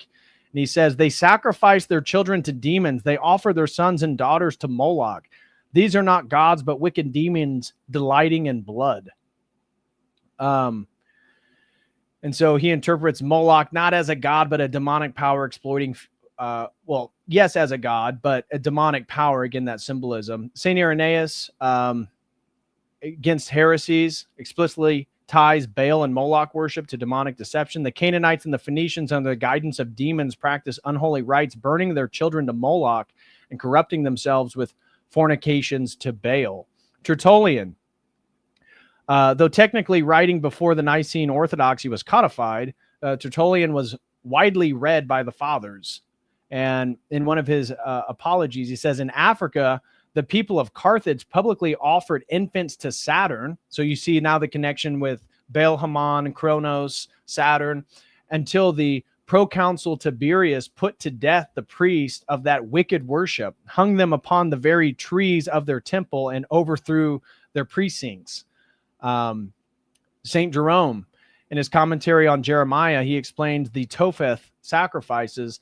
The idol called Moloch stood with outstretched hands made of brass, hollow within, heated with fire. Into it the priest threw the children alive, and their cries were smothered by the beating of drums. St. John Chrysostom, in his homilies on Matthew, I found, he says, see how the devil from the beginning has imitated God. To Abraham he bids the sacrifice of Isaac, but God forbade it, showing himself a lover of mankind. But the devil persuaded the nations to slay their children to Moloch and make them think such cruelty is divine. And so patristic consensus, this is demonic idols, again, as we talked about. So what the takeaways you guys get. And then here's some of the Bible verses that I wanted to show you guys. So Moloch in the Bible, the full verses. I just want to read the full verses to you for some biblical basis before we start diving into all the rest of the content. You shall not give, Leviticus 18:21, you shall not give your children to offer them to Moloch and so profane the name of God. I am the Lord. Leviticus 22-5. This was the one I just made reference to. I didn't have the whole thing up there earlier. Say to the people of Israel, any one of the people of Israel or the strangers who sojourn in Israel who gives them any of his children to Moloch shall surely be put to death. I myself will set my face against that man and will cut him off from among his people, because he has given one of his children to Moloch to make my sanctuary unclean and to profane my holy name. 2 Kings 23:10. And he, King Josiah, defiled Topheth, which is in the valley of the son of Hinnom, that no one might burn his son or daughter as an offering to Moloch. Jeremiah 32:35. They built the high places of Baal in the valley of the son of Hinnom to offer up their sons and daughters to Moloch. Though I did not command them, nor did I enter into my mind that they should do this abomination to cause Judah to sin. Acts 7:43. This is St. Stephen. Again, right after he says this, he's stoned by the Jews, but he's telling them, look, you took up the tent of Moloch and the star of your god Remphan, the images that you made to worship, and I will send you into exile beyond Babylon. And now there's some interesting connections one could draw from diving into the star of Remphan and the Star of David. I'll let you, again, I actually covered that in the Zionism, the Israeli Zionism part 2 stream on Christian Zionism. Second part was on Israeli Zionism. I dived into a little bit on the Star of Remphan if you guys are interested. Baal in the Bible, Numbers 25, 1-3. While Israel lived in Shittim, the people began to whore with the daughters of Moab. These invited the people to the sacrifices of their gods, and the people ate and bowed down to their gods. So Israel yoked himself to Baal of Peor, and the anger of the Lord was kindled against Israel. Judges 2:11-13. And the people of Israel did what was evil in the sight of the Lord and served the Baals. And they abandoned the Lord and God of their fathers, who had brought them out of the land of Egypt. They provoked the Lord to anger. They abandoned the Lord and served the Baals and the Ashtaroth. 1 Kings 16:30-33. And Ahab, son of Omri, did evil in the sight of the Lord more than all who were before him. He took for his wife Jezebel, the daughter of Ethbaal, king of the Sidonians, and went and served Baal and worshipped him. Again, weak male, beta male, follows the advice of his wife and commits, idolatry. I mean, one of the first commandment. And he erected an altar to Baal in the house of Baal, which he built in Samaria. And Ahab made an Asherah. Ahab did more to provoke the Lord, the God of Israel, to anger than all the kings of Israel who were before him. Again, don't be a beta male. Don't. If your wife is telling you to worship Baal, just say no. 1 Kings 18:21 and 26 through 29, Elijah on Mount Carmel. And Elijah came near to all the people and said, how long will you go limping between two different opinions? If the Lord is God, follow him. But if Baal, then follow him. And they, prophets of Baal, took the bowl that was given to them, and they prepared it and called upon the name of Baal from morning until noon, saying, oh, Baal, answer us. And there was no voice. No one answered. And they limped around the altar that they had made. They cried aloud and cut themselves after their custom with swords, lances, until blood gushes upon them. And of course, this is when then our God demonstrates who he is in a line of fire, a tower of fire from heaven, and consumes the altar. Jeremiah 7:9-31. Will you steal, murder, and commit adultery, swear falsely, and make offerings to Baal, and go after other gods that you have not known? And they have built the high places of Topheth to burn their sons and their daughters in the fire, which I did not command, nor did it come into my heart. Jeremiah ties together Baal worship with moral collapse and child sacrifice. Again, Baal is linked to Moloch practices. Hosea 2:13, 16 through 17. And I will punish her for the feast days of the Baals, when she burned offerings to them and adorned herself with her ring and jewelry, and went after her lovers and forgot me, declares the Lord. And in that day, declares the Lord, you will call me my husband, and no longer will call me my Baal, for I will remove the names of Baals from her mouth, and they shall be remembered by name no more. Hosea presents Baal worship as spiritual idolatry. God promises a covenant of restoration where he will be known as husband, not as Baal, rejecting the entire fertility cult paradigm. So again, that's some of the notes, a little bit of an overview. All that stuff is going to be available at the Logos Academy if you guys want to go through it in detail. And if you are a website member, it will be posted there. Although, again, the website membership is ending. So go over to Logos Academy if you guys want to get more exclusive content. Okay. Now let's get into some of the other more interesting stuff I got for you guys. Here, I knew I had that city pulled up. It's Baalbek. So there's a few things that I wanted to read to you guys regarding, Tanit. There's down here you can find child sacrifice. This is the consort of Baal Haman of Carthage. The origins of Tanit are to be found in the pantheon of the Ugarit, especially in the Ugaritic goddess Anat. There is significant, albeit disputed, evidence, both archaeological and within ancient written sources, pointing toward child sacrifice. You see how, again, Wikipedia, anything that has a lens of modern scholarship then questions it. Some archaeologists theorize that infant sacrifices have occurred. Yeah, because they literally found the bodies. Lawrence Stager, who directed the excavations of the Carthage Tophet in the 1970s, believes that infant sacrifices were practiced there. Paulo Exella of the National Research Council in Rome summarized the textual, epigraphical, and archaeological evidence for Carthaginian infant sacrifice. So this is just to Baal's wife. And then you start getting into, this is on the archaeological evidence, and I'm going to read some of it, and then we actually have a video that I'm going to be going over. So we're going to get into a video next, but in Phoenician sites throughout the Western Mediterranean, except in the Iberian Peninsula in Ibiza, archaeology has revealed fields full of buried urns containing the burnt remains of human infants and lambs covered by carved stone monuments. Again, lambs. Why lambs? Christ is the true lamb, right? He is the divine lamb of sacrifice. He's the ending of these practices. So what is happening when God is telling Abraham to sacrifice Isaac, or Christ is the lamb to be sacrificed for the world?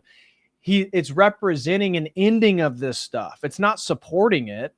again, some of these conspiracy websites are just absolutely retarded. I think they're just driven by an anti-Christianity animosity. But that's what the profundity, people ask, well, why would God ask Abraham to do that? Because it was so common. It was so common. And so asking him to do that wasn't uncommon according to all the religious cults of that area in the Levant. But then when the angel of the Lord stops it, it's symbolizing, look, we don't do this. We don't do human sacrifice. This is why I'm different than all the other gods in the Levant. This is why I'm different from Baal and Moloch. I don't want you to do this. No more human sacrifice. You're going to sacrifice through obedience and faith. And then Christ then is the last sacrifice. And again, through obedience and faith in Christ, now the doorway to heaven has been opened. These fields are conventionally referred to as Tophets by archaeologists after the location in the Bible. When Carthaginian inscriptions refer to these locations, they use the terms house, temple, or sanctuary, or shrine, not Tophet. Archaeology reveals 2 generations of Punic Tophets, those founded by Phoenician colonists between 800 and 400 BCE, and those established under Carthaginian influence, direct or indirect, in North Africa from 14th century to BC onward. No Carthaginian literary text survived that would explain or describe what rituals were performed at the Tophet. Archaeological evidence shows that the remains could consist.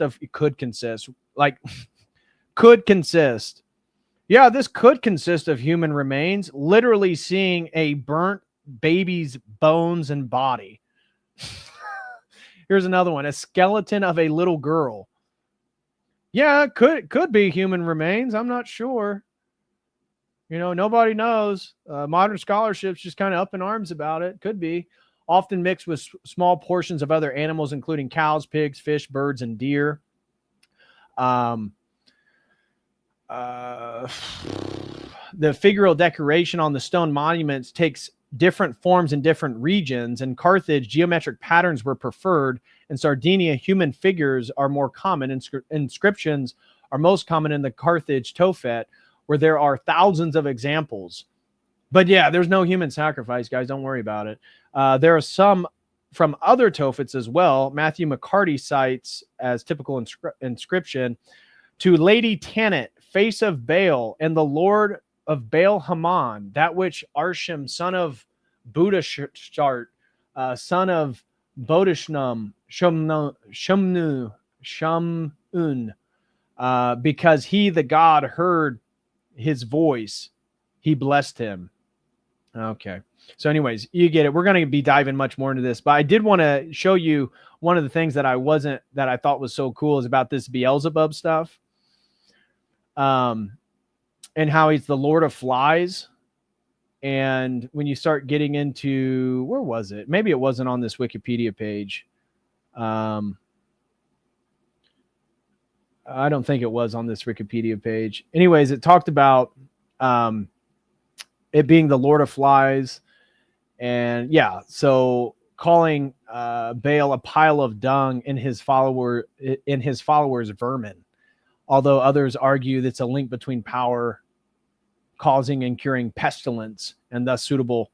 Okay. So anyways, interesting stuff. Okay. Now, this is an interesting video I found. We have a few here. This one's on child sacrifice in ancient Carthage. So picking up where we just ended with the Phoenicians.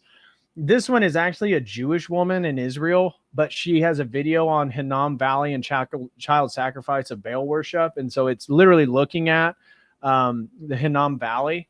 So I figured it's good just to see what it looks like.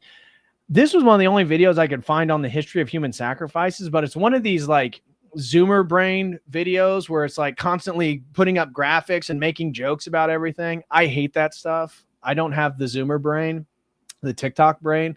I prefer more academic stuff, even though it's a little bit more boring. And then we're going to get into, this is a good little section on Moloch. And then this is the esoteric video, and we'll probably watch sections of it. We won't watch the whole thing, but we'll probably begin here about the temples, from temple fires to boardrooms. And then here's some of the other stuff that I wanted to get into. Why the Satanic Temple backs big abortion. Jewish community says SCOTUS decision to overturn Roe v. Wade abortion rights violates religious freedoms. Interesting. Is that tied with Baal? This is a little interesting thing. This is on archive.org, and this is talking about a interesting Baal ceremony at Soldier Field. I'm not going to play that. I had a stream get taken down for playing it, so I'll share the link. I may play just a quick thing so you can see it or click through it. Moloch statue of child sacrifice on display at Colosseum, holy site for Christian martyrs. And then pagan statue erected on New York City Council courthouse. I tried to look this up. You know, this pagan is actually created by a Pakistani American. Anyway, I couldn't find a direct relationship to a goddess, and he claims that it's his own goddess that he created to symbolize like progressiveness and peace. But anyways, another instance of pagan idol worship infiltrating our society. And this is, when we play this video, this article is going to be mentioned. I was not aware of this article. It's called Meditations on Moloch. And this is written by, what's the guy's name? He's like a tech bro. And he does this whole,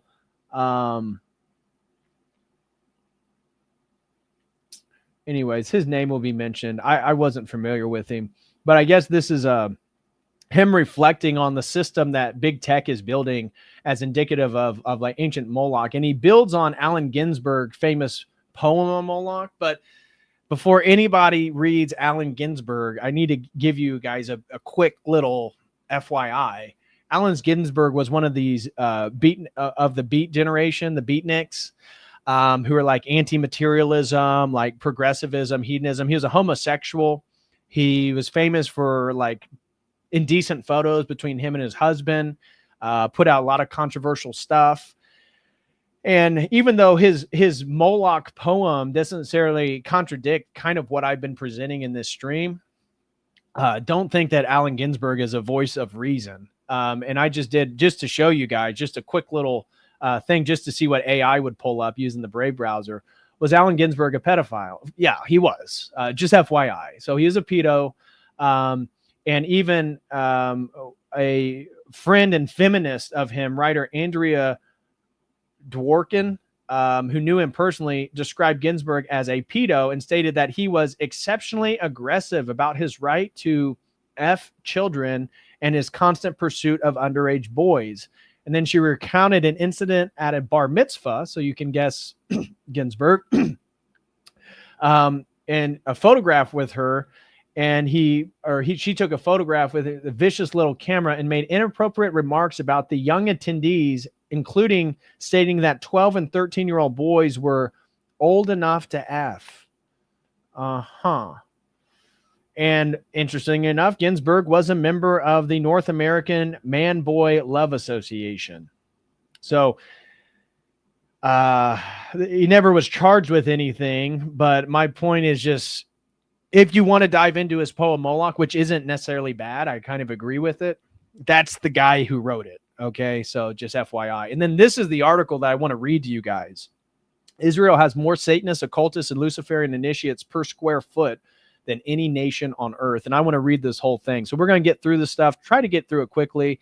And then I want to read this whole thing to you guys as it relates to potentially, as right here, a mid-burn occultic follower dressed in an ancient Canaanite worshiper of Moloch prepares for nightly worship. So this is literally an image of contemporary Israel and a guy at what looks to be like a Burning Man festival getting ready to perform a worship to Moloch, probably a mock sacrifice. So we're going to read that at the end. So first, let's just give this video. It's the historian's craft. I thought it was pretty educational, and it talks about why Carthage. So this is going to give a little bit of a context on why Carthage, child sacrifice, and then the evidence of child sacrifice, and then we'll move on. So.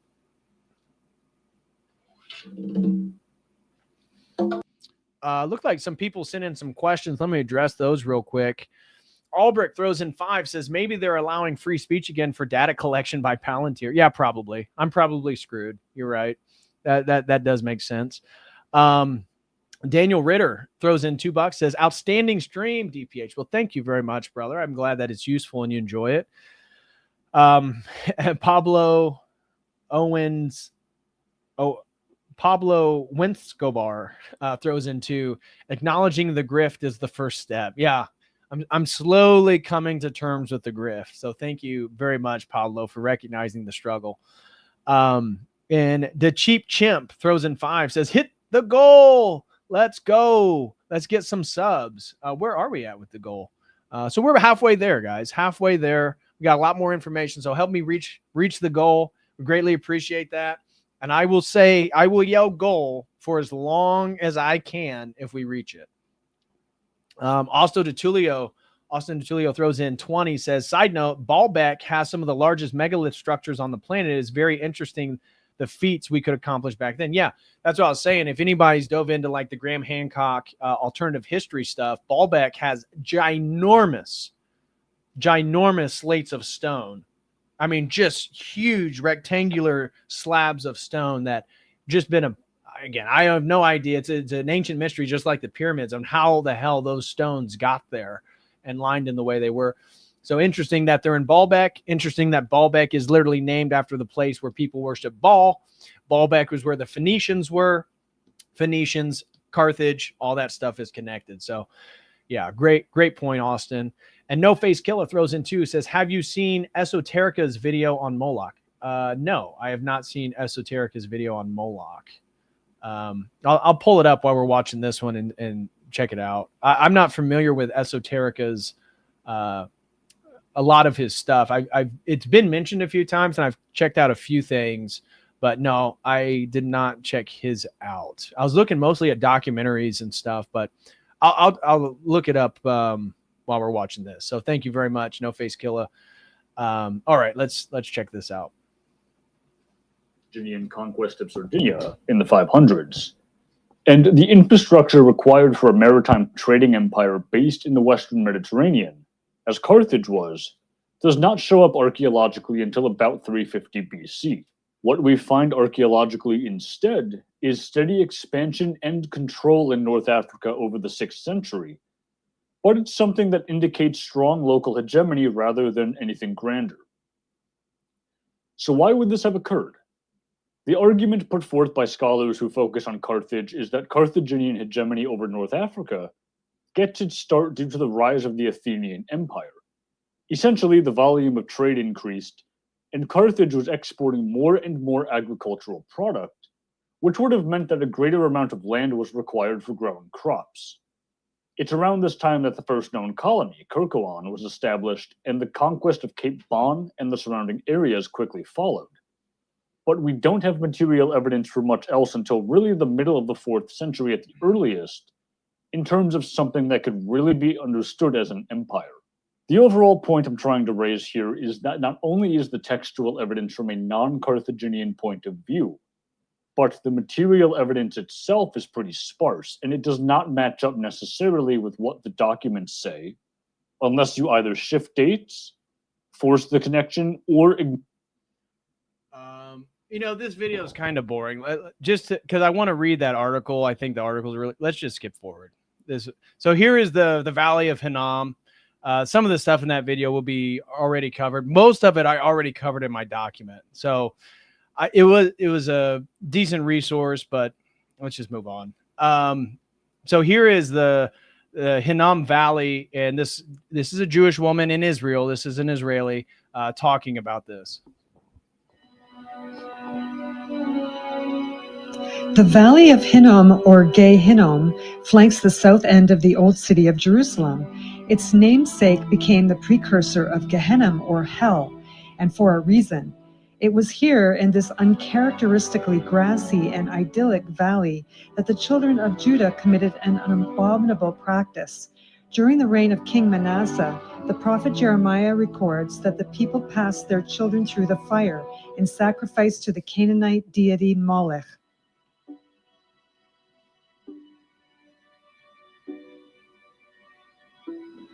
God strictly forbade the children of Israel to worship pagan deities or to pass children through the fire of the Tophet. As Abraham was about to sacrifice Isaac, God said, "Lay not your hand upon the lad."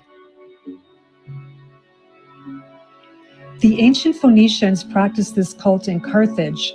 While excavating that Tophet, archaeologists found the bones of thousands of babies under the age of 3 months in jars beneath these markers. Child sacrifice appeased Molech to gain personal prosperity. The people of Judah forgot the God of Israel, adopting other pagan deities to their own depravity. They did evil in the sight of the Lord. In the meantime, God sent the prophet Jeremiah to warn his people. As the potter with the clay, God yearned to mold them, but they resisted, and they were spoiled in his hands. Even then, though, there was hope. They wouldn't repent, and God said, "They have filled this place with the blood of the innocent and have built the high places of Baal to burn their sons in the fire as burnt offerings." God commanded Jeremiah to throw a clay jar against the walls of the same valley in the sight of the elders. Thus says the Lord of hosts, "Just so shall I break this people and this city, even as one breaks a potter's vessel which cannot again be repaired." Permanently broken, Judah was unmoldable, and shortly thereafter, Jerusalem fell to the Babylonian Empire and the people were deported. In New Testament times, the Hinnom Valley was the waste dump of the city for garbage and carcasses. In the spirit of this place, after Judas betrayed Jesus for 30 pieces of silver, he went to hang himself here in the Hinnom at the potter's field. Aptly named as the Field of Blood, the modern monastery of Akeldama marks this location. Today, as this modern world changes, the biblical mandate still holds not to sacrifice the innocents for the sake of personal welfare and perceived security. So that's a good little overview of what the site looks like nowadays. We're going to skip this. I'm just going to give you can see what it's like. I just hate the jokiness of these types of videos, but I can share the link if you guys want. The Pharaoh. Well, one day it's like I just hate these like sarcastic videos, but there aren't a ton out there on the history of human sacrifice. Again, you can already get the tone by the voice. he just keels over from choking on a scarab, and you say to yourself, "Oh, thank God. Your years of servitude are over," only to find out that the Pharaoh handpicked you and your buddies to serve him in the afterlife. To make matters worse, you look around to see all of your bros celebrating like Ra himself just showed up to the party. Are you fucking kidding me? You say to yourself as a sword is rammed into your delicate tummy. Your body is then mummified and you're entombed with Pharaoh and the boys for all eternity. This is basically how retainer sacrifices work. Okay, you get it. But this video does talk about human sacrifice in Egypt, Japan, Mesoamerica,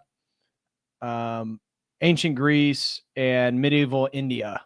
So, and in regards to the sacrifice in India,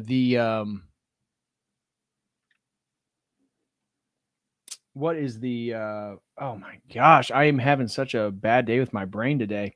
There's Buddhism, Hinduism, and Jainism. The Jains, the religion of ultimate peace, they'll like sweep the streets. When you see someone in India like sweeping the streets so they don't step on a bug because they believe that that's like bad karma, they're going to die. One of the ways in which they demonstrate their piety is they will stop eating food because they feel whether you consume vegetables or animal protein, you're contributing to the death of this world. And so they will starve themselves to death. And then it's customary when the husband, let's say he does this and he's dead, when he's getting ready to be cremated and he's on his funeral pyre and they burn it, she will jump on it and die with him in a flame while she's alive. And this is like, oh my gosh, look how pious these people are. Look how much they loved each other. That is amazing. And it's like, what? Yeah, exactly. The flashy meme vids aren't great for I don't like it. I get it. And look how popular. He's got 771,000 views, this chat. I don't even know this YouTube channel, but okay. So here, this one's a little bit more serious. Actually, let's just get into this one. I can share this link with you guys. This one has really good biblical references and stuff like that. Let's see. It's from Well, it's 5 minutes long. The most terrifying god of the region is Moloch. Moloch, whose name means ruler, is the bull-headed Canaanite god of human sacrifice, and more specifically, child sacrifice. Of all the Canaanite gods spoken of in the Bible and old contemporary literature, Moloch is perhaps the most brutal, bloody, and horrific. Sometimes he is described as a fallen angel, while other times he is simply a false god whose influence has irreparably poisoned the local population. His earliest depictions can be traced back to the book of Leviticus in the Bible, with other mentions within Kings and Jeremiah. Here, portrayed as a false god worshipped by the blasphemous Canaanites. Within the book, it tells of the Israelites venturing from their lands and visiting the other civilizations of the region. When they reached Canaan, they were met with a horror they could hardly describe. There existed a massive statue in the center of the city. The visage was that of half man and half jackal. His chest holds within a blazing fire where the people gathered. First, the people gave sacrifices of grain and animals, but the god's hunger was not sated. Soon, the people brought out their children to feed the idol. Plunged into the massive kiln, the children's screams quickly abated as the smoke passed through the great sculptor's nostrils. The sacrifice was met with immense fanfare, with music, chanting, and the prayers of even the parents resounding out in a great cacophony of terror. There are plenty of passages in the Old Testament that confuse many people. Commandments like not marking your skin and not marrying one who is outside of your religion, alongside more extreme ones like not sacrificing your children. Well, the deeper you dive into the history of Israel at the time, it becomes obvious that almost every neighbor God's chosen people had were home to some of the most horrific practices known to mankind. In fact, the term Holocaust originated from the Israelites' witnessing of human sacrifice all those years ago. Historically, the term meant a sacrifice in which the offering was burned completely on an altar. Many of the odd rules Israelites had to follow weren't exactly because those practices were inherently evil, but simply that they were commonplace in the lands of great evil. Is having a tattoo evil? Well, no, but the people of Canaan really like tattoos, so better just to steer clear of anything that they do. It also... Which, again, is another great point about contemporary, scarification of the human body. And it's not that I know so many of my friends, the majority of my friends, I think I'm one of the only ones that does not have a tattoo. I have no tattoos. And then I actually wanted to get one when I was in high school. My dad, as I've told you before, he's a former helicopter pilot in the Army. And obviously it's very common to get tattoos in the Army, but he was insistent that I do not get a tattoo. He would not let me get a tattoo. And then by the time I was in my 20s, I thought, okay, I'm not going to get one. But you look at the contemporary culture of scarification, it's very, very pagan. It's very common in those ancient cults to mark yourself with, labels of the gods you worship, inscriptions, sigils, stuff like this, things that usually had a religious connotation. And I think this is very, very common today. Some of the best, Father Turbo's covered in tattoos. So even if you are covered in tattoos, come to the Orthodox Church, come home. We don't mind.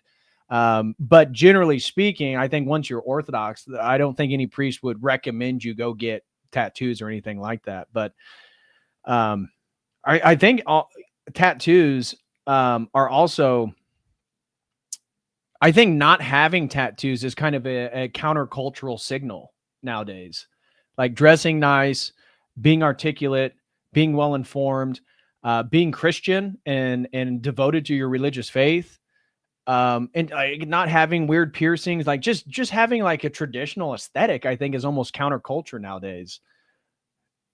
So yeah, Kat Von D's covered in tattoos. Exactly. But again, so I've had people, I've talked about how Orthodoxy doesn't,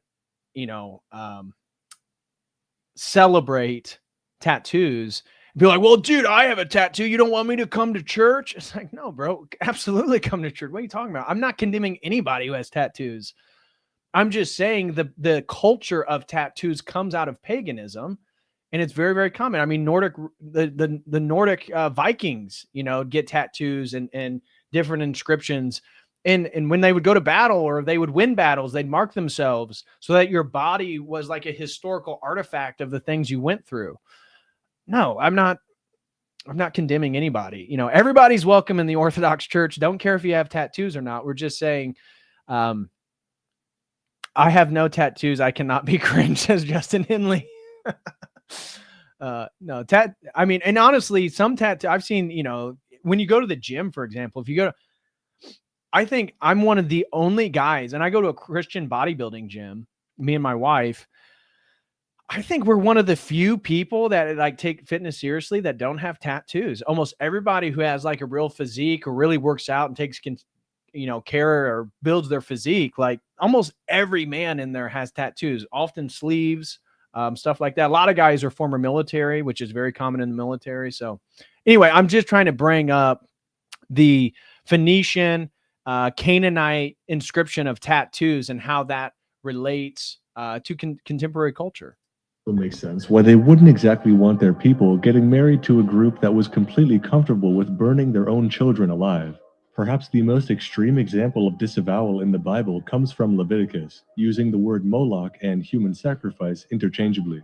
Moreover, thou shalt say to the children of Israel, whosoever he be of the children of Israel, or of the strangers that sojourn in Israel, that giveth of his seed unto Molech, he shall surely be put to death.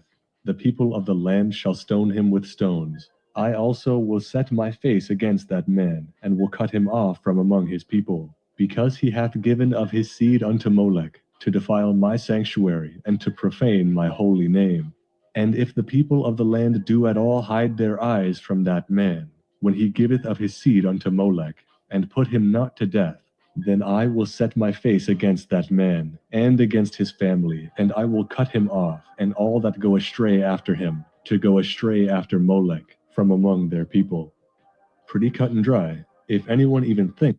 Yeah, I mean, God wasn't playing. Like he's saying, not only will I shun and, you know, destroy the man who offers his seed to Moloch, if you, a follower of me, witnesses that and don't kill that man, then I'm going to turn my face against you. Now, obviously, the brutality of the Old Testament, of the time, the period, not God. I mean, it's so annoying to hear God was so mean in the Old Testament, this Marcionism. It's also filled with forgiveness. It's also filled with love. Read the Psalms, read Proverbs, read the wisdom scripture. Like, stop. God is dealing with people in a brutal historical context to try to differentiate who he is and what his message is and what obedience looks like compared to all the people around them. Of sacrificing a child, they will be punished in this life and the next. Despite how definite God's words are in shunning Moloch, he plays a large part in the fall of King Solomon, the wisest king in history. Solomon was the famous son of King David, the one who slew Goliath, and built the first temple period with wisdom bestowed upon him by God himself. After many years of rule, Solomon began showing signs of a coming downfall. He was enticed by the women of neighboring lands and introduced polytheistic worship into his kingdom. God explicitly warned Solomon not to mingle with the women of these blasphemous lands, but the king would not listen. As Solomon grew old, his wives turned his heart after other gods, and his heart was not fully devoted to the Lord his God, as the heart of David his father had been.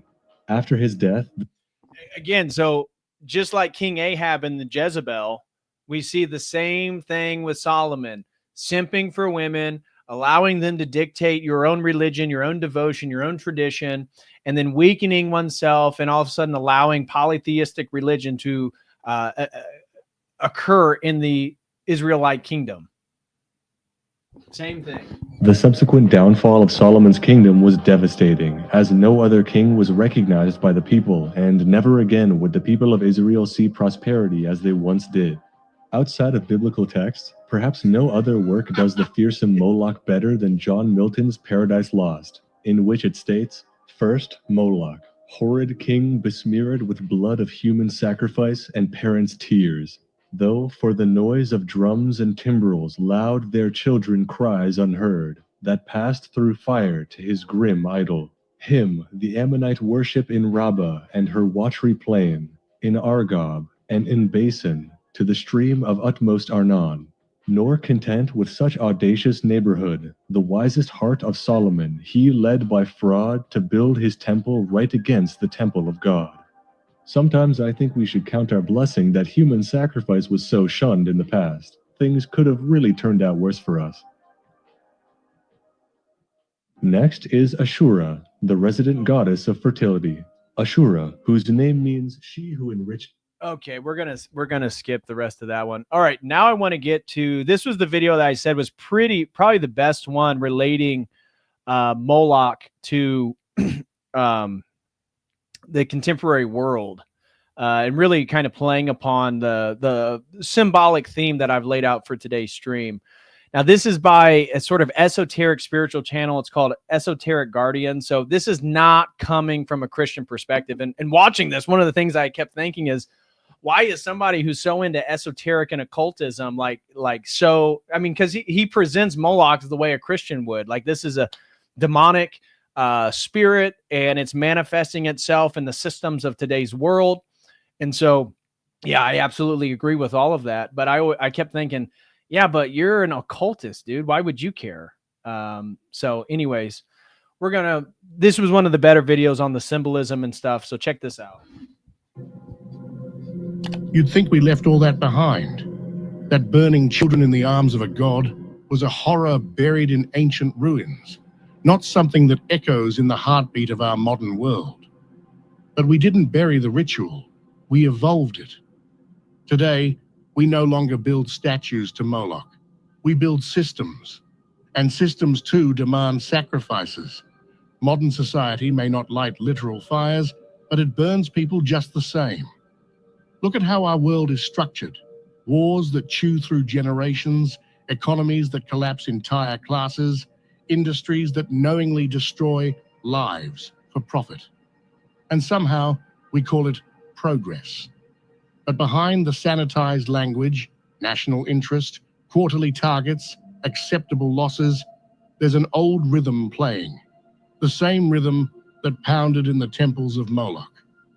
We've replaced bronze idols with boardroom tables, but the ritual logic remains.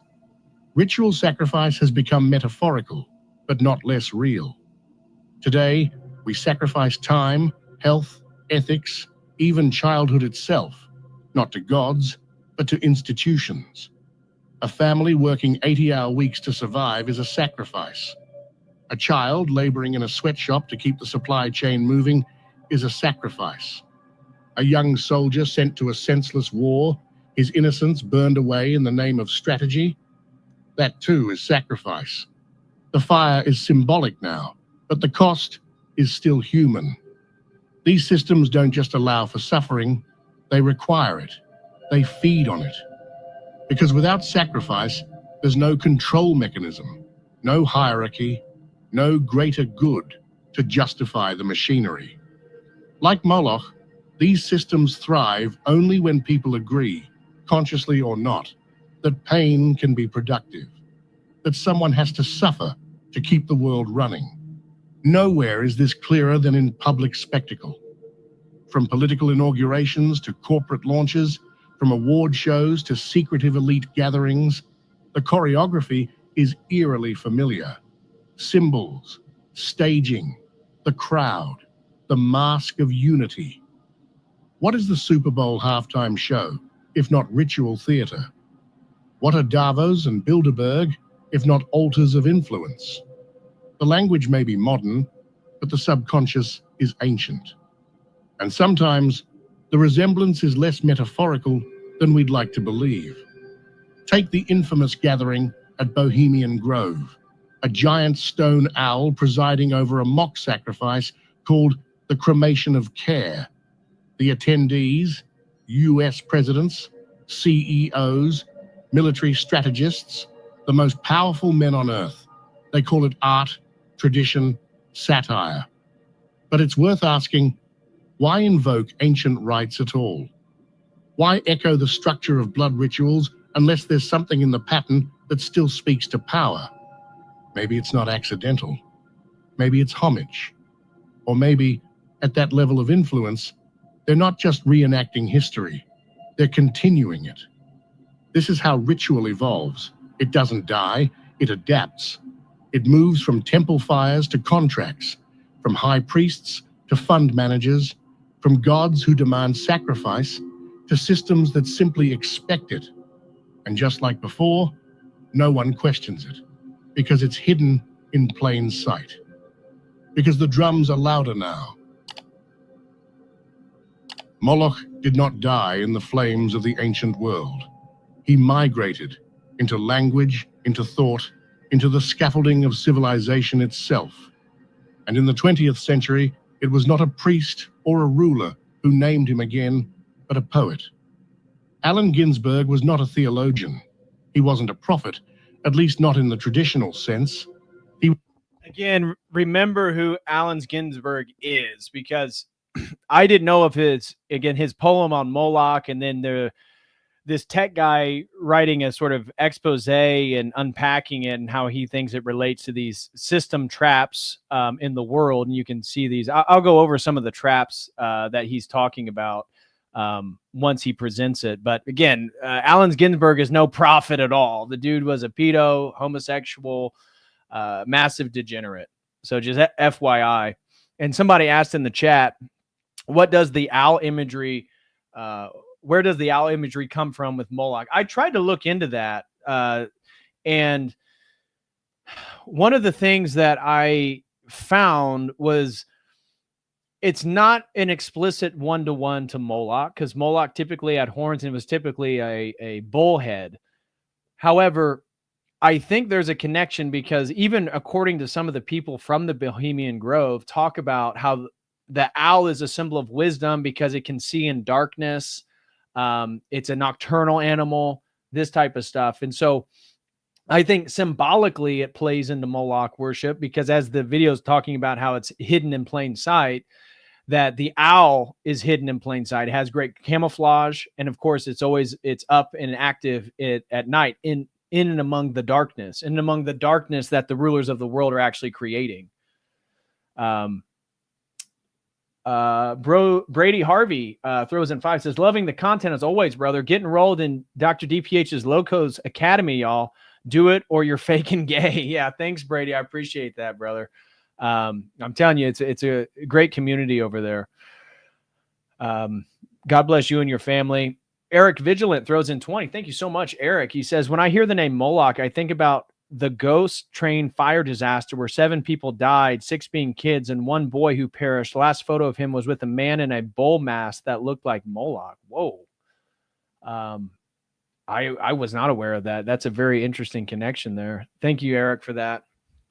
And over on Streamlabs, shout out to Disgruntled Docs. He throws in $5 and says, for the toll houses of grifting. God bless. Well, thank you very much, Disgruntled Docs. I am trying to work on my grifting abilities.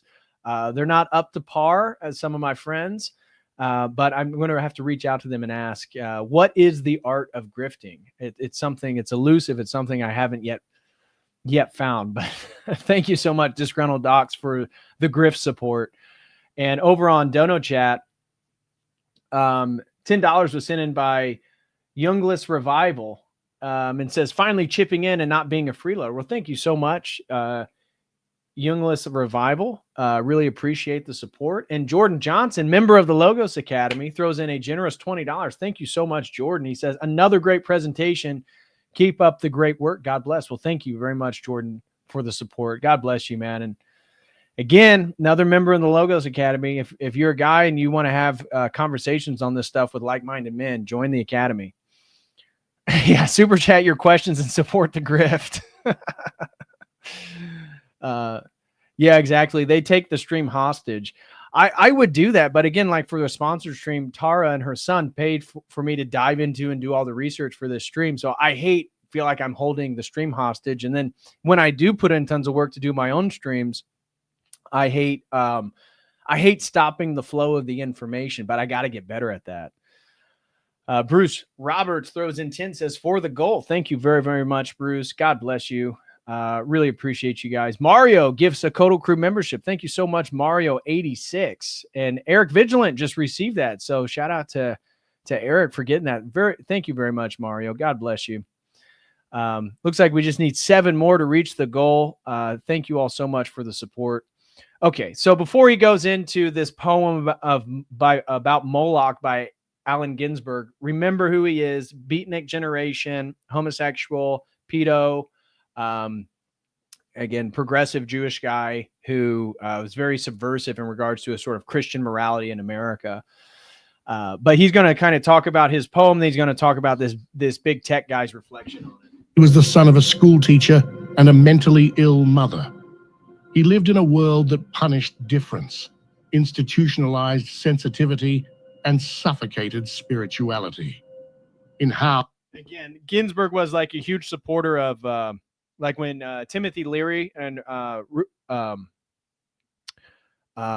Richard Alpert became Ram Dass, were psychologists at Harvard during the LSD experiments between 1960 and 1963. I think it's in 1960. I want to say in November of 1963 when Richard Alpert, the only rule Harvard gave Leary and Alpert was you can't use undergraduate students in any of your LSD experiments. Richard Alpert developed a romantic relationship with one of the male undergrad students and incorporated him at one of the parties to do an experiment with LSD. That got around campus, and that's when Harvard shut it down. Of course, in 1963, homosexuality, LSD, and then using an undergrad, that was controversial enough for Harvard to say, okay, no more, you guys are out. Both of them. Well, Alpert was going to get fired, and then Leary quit in protest because of that. But Leary also wasn't a fan of Alpert's homosexuality and made some interesting comments, at least at the time. So Allen Ginsberg, not a voice of reason at all. A poem that reads like both a breakdown and a revelation, he screams the name of a god most of the modern world had forgotten, Moloch. But this wasn't the Moloch of bronze and smoke. This was something colder. Moloch, the incomprehensible prison. Moloch, the crossbones, soulless jailhouses. In Howl, Moloch becomes a symbol for the machinery of post-industrial society. The factories, the banks, the grey cities, the electric chairs. Ginsberg saw a god that no longer needed temples. Instead, he ruled through paperwork, fluorescent lights, and war bonds. A god of routine, of dehumanization. Again, this is what I don't get with this esoteric guardian. Like it's a quality video, but why do you have a picture of the Lamb of God, Christ, being venerated, and you're tying this with Ginsberg poem on Moloch? This has nothing to do with Moloch. What? And if you guys want, we can. The poem's not very long. We can just read it real quick. This is Allen Ginsberg's famous poem on Moloch. What sphinx of cement and aluminum bashed open their skulls and ate up their brains and imagination? Moloch, solitude, filth, ugliness. Again, the dude was himself ugly and participating in filth and debauchery. Ashkins and unattainable dollars, children screaming under the stairways, boys sobbing in armies, old men weeping in the parks. Moloch, Moloch, nightmare of Moloch, Moloch the loveless, mental Moloch, Moloch in the heavy judger of men, Moloch, the incomprehensible prison, Moloch, the crossbone soulless jailhouse and congress of sorrows, Moloch, whose buildings are judgment, Moloch, the vast stone war, Moloch, the stunned governments, Moloch, whose mind is pure machinery, Moloch, whose blood is running money, Moloch, whose fingers are 10 armies, Moloch, whose breast is a cannibal dynamo, Moloch, whose ear is a smoking tomb, Moloch, whose eyes are 1,000 blind windows, Moloch, whose skyscrapers stand in the long streets like endless Jehovah's, Moloch, whose factories dream and croak in the fog, Moloch, whose smokestacks and antennae crown the cities, Moloch, whose love is endless oil and stone, Moloch, whose soul is electricity and banks, Moloch, whose poverty is the specter of genius, Moloch, whose fate is a cloud of sexless hydrogen. Oh my gosh. Moloch, whose name is the mind, Moloch, in whom I sit lonely, Moloch, in whom I dream angels, crazy in Moloch, cocksucker and Moloch, lack love and manless and Moloch, Moloch, who entered my soul early, Moloch, in whom I am consciousness without a body. Moloch, who frightened me out of my natural ecstasy. Moloch, whom I abandoned. Wake up in Moloch, light streaming out of the sky. Moloch, Moloch, robot apartments, invisible suburbs, skeleton treasuries, blind capitals, demonic industries, spectral nations, invincible madhouses, granite cocks, monstrous bombs. They broke their backs, lifting Moloch to heaven, pavements, trees, radios, tons, lifting the city of heaven, which exists and is everywhere about us. Visions, omens, hallucinations, miracles, ecstasies, gone down the American river. Dreams, adorations, illuminations, religions, the whole boatload of sensitive bullshit. Breakthroughs over the river, flips and crucifixions, gone down the flood, highs, epiphanies, despairs, 10 years, animal screams and suicides, minds, new loves, mad generation down the rocks of time, real holy laughter in the river. They saw it all in wild eyes, the holy yells. They bade farewell. They jumped off the roof to solitude, waving, carrying flowers down to the river into the street. So that is the famous poem by Allen Ginsberg. You see, his homosexuality couldn't prevent him from constantly referring to phalluses. So again, that's where I totally disagree with this guy talking about Moloch. The poem of Moloch by Allen Ginsberg is really, I mean, yeah, he's hitting at the industrial systems of society being sacrificial to human dignity and life. But my God, the dude was also trying to get with 12 and 13-year-old boys at bar mitzvahs. Of blind obedience. And the brilliance of Ginsberg's metaphor lies in its totality. Moloch, whose mind is pure machinery. Moloch, whose blood is running money. This was a god without face or altar, just structure. A god that devoured not with fire, but with repetition, with policy, with mass sedation.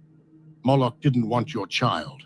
He wanted your time, your submission, your sacred rage, converted into silence. The poem is divided into two worlds, those destroyed by Moloch and those who still resist. Ginsberg's friends, the mad, the queer, the broken, the prophets, are cast out, imprisoned, institutionalized. Well, the mad should be institutionalized. You know, the queer, again, that's where it's like this guy is like making a moral argument against Moloch, but then like celebrating a violation of Christian morality, which is the only thing that ultimately stands in opposition to it. So again, kind of weird. That's what you get with esoteric people. But as the video goes on, he has some good points. They are the sacrifices, not on altars, but in psychiatric wards and courtrooms. And still, society watches and justifies. This is where Howl becomes an exorcism. Ginsberg isn't just condemning the machine. He's trying to purge it from himself. Moloch, who entered my soul early. Moloch, in whom I sit lonely. He recognizes that the system isn't just external. It's inside us, in how we think, how we measure worth, how we fear stepping out of line. Moloch is no longer a god we see. He's a logic we accept, a rhythm we obey without knowing. He is the world as it has been arranged, and the part of us that believes no other world is possible. And that's the real horror, when sacrifice is no longer forced, but ritualized from within. But Ginsberg's Howl was just the beginning. The name had returned. The symbol had been reborn. And in the years to follow, thinkers with very different tools, less poetry, more math, would begin to dissect the exact mechanisms of the machine Ginsberg screamed against, not as metaphor, but as a system. If Ginsberg screamed the name of Moloch in poetic despair, Scott Alexander whispered it with the cold logic of game theory.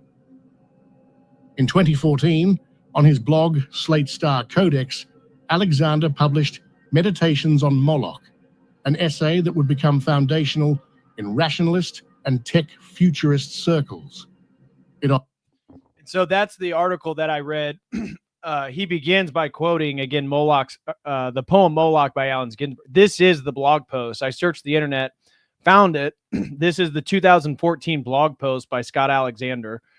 And so you'll see what he's saying. He's agreeing with the premise of the poem and saying that these are the traps that are erecting, that are sort of Moloch's traps of contemporary society. The prisoner's dilemma, dollar auctions, again, game theory as a dark art. You can take advantage of poor coordination to make someone pay $10 for a $1 bill. From God's eye view, clearly people should not pay $10 for a oneer. From within the system, each individual step taken might be rational. The fish farming story, this is a story that he lays out. The Malthusian trap, at least its extremely pure theoretical limits, suppose that you are one of the first rats introduced into a pristine island. It is full of yummy plants, and you live in idyllic circumstance. Then it just goes on. If some rat scientists predict the depletion of the island's nuts stores, it's accelerating at a dangerous rate, and they will soon be exhausted completely. A few sects of the rats might try to limit their nut consumption to a sustainable level. So talking about the sort of hoarding away of goods. Capitalism, he claims, is a trap. The two-income trap, it theorized that sufficiently intense competition from suburban houses as good school districts meant that people had to throw away lots of their other values, time at home with their children, financial security, to optimize for house buying ability, or else be consigned to the ghetto. True. Again, this is probably a secular atheistic tech guy. Yeah, the two-income family, that's a trap. Agriculture, arms race, cancer, the race to the bottom. Education, he says, is a Moloch trap. Fair enough. True. Science is a Moloch trap. True. Government corruption is a Moloch trap. True. And then he says Congress. And he highlights only 9% of Americans like Congress, suggesting a lower approval rating than cockroaches, head lice, or traffic jams. True. So that's kind of what this article is about, just FYI. Offered no poetry, no incense, no burning altars, just structure. The invisible machinery that turns good intentions into ruin. Alexander wasn't interested in gods. He was interested in traps. Traps in which rational agents, companies, governments, individuals act logically, but collectively destroy what they most value. Like nations in an arms race, like cities in traffic, like corporations polluting the environment or exploiting workers, not because they want to, but because they'll be destroyed if they don't. Every system is perfectly designed to produce the results it gets. That's Moloch. And in Alexander's framing, Moloch is no longer metaphor. He becomes an emergent deity, a consequence of misaligned incentives, a force that arises from coordination failure and then becomes inescapable. The farmer who overuses water, the startup that pushes dopamine manipulation, the politician who sells fear. All are trapped in the same game. Sacrifice long-term stability for short-term survival, even if everyone loses. This is Moloch's true modern form, not as a conscious entity, but as a structural god. A god that is not worshipped, but obeyed out of necessity. And here lies the terrifying insight. No one needs to want it. Moloch doesn't require belief. He only requires that the system continue running. That's why the essay struck a nerve in Silicon Valley. Because suddenly, the most powerful minds, those building artificial intelligence, rewriting global finance, and predicting civilizational collapse, realized they were not the masters of the system. They were its priests, its engineers, its keepers, and many of them were afraid. Elon Musk once described advanced AI as summoning the demon. Others, like Eliezer Yudkowsky or Nick Bostrom, framed it as an inevitable Moloch, a mind that optimizes without values, consumes without malice, and reshapes the world for efficiency at the cost of humanity.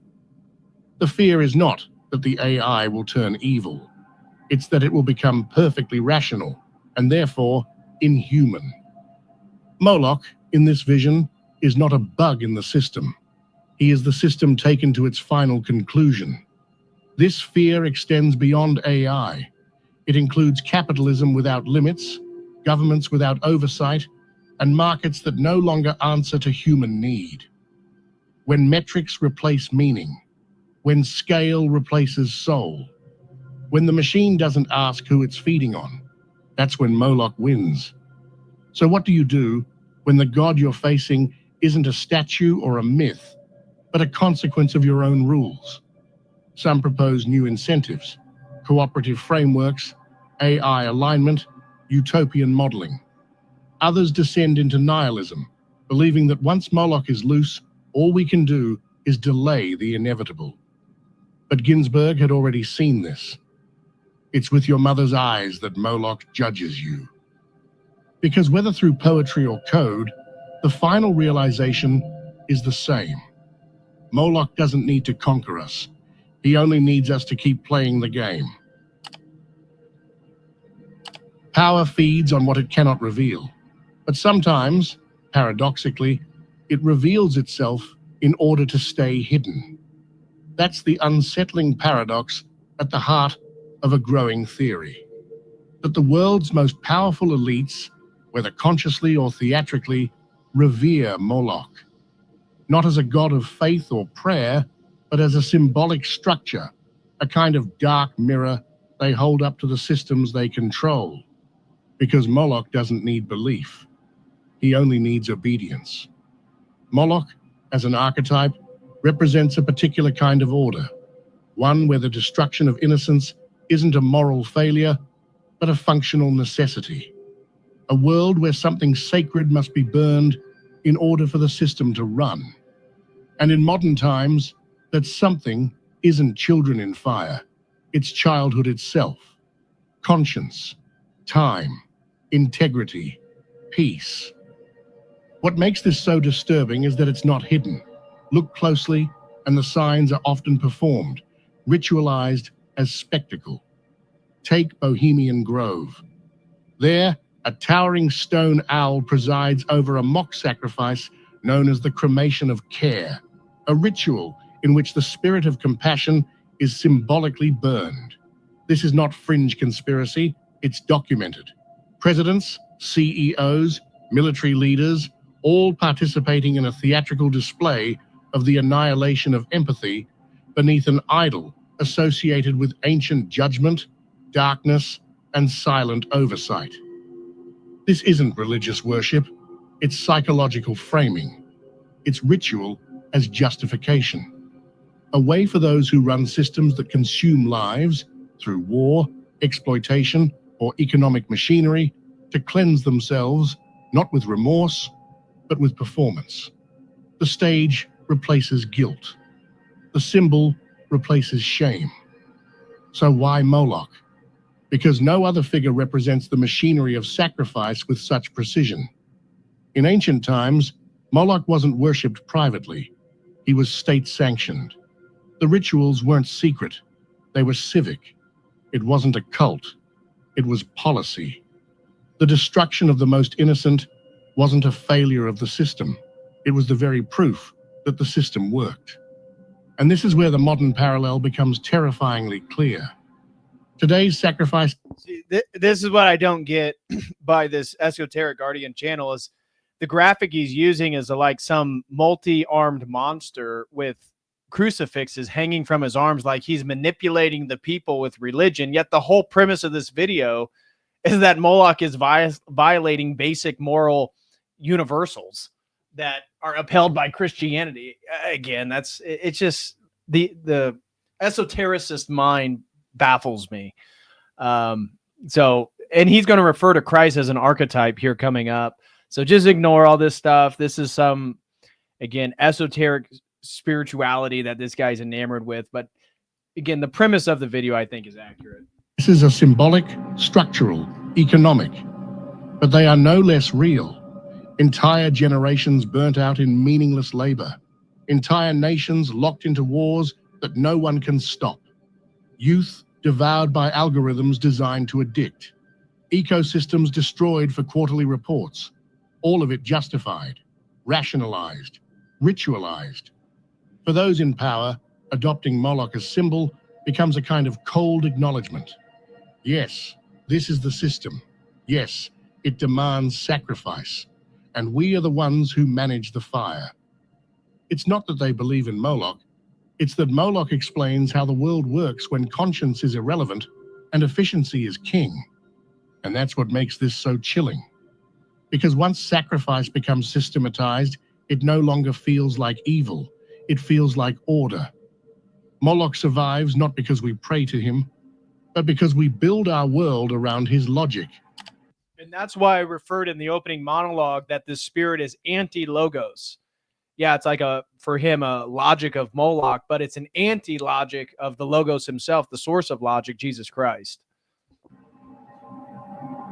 Throughout history, the ruling class has had no shortage of symbolic figures to draw from. They could invoke Lucifer, the light bringer, the rebel, the challenger of divine authority, or Saturn, the devourer of time and father of decay, Prometheus, the mythic thief of fire and giver of knowledge, Baal, lord of storms and fertility, even Christ, the sacrificed redeemer of the meek. But each of these archetypes carries within it something potentially disruptive to power: rebellion, illumination, judgment, forgiveness, or even divine justice. This entity offers none of that. It does not tempt, it does not teach, it does not redeem. It does not illuminate the path out of darkness, nor does it offer mystical transformation. It is not here to elevate the soul or to punish sin. Its value is cold, instrumental. It provides structure.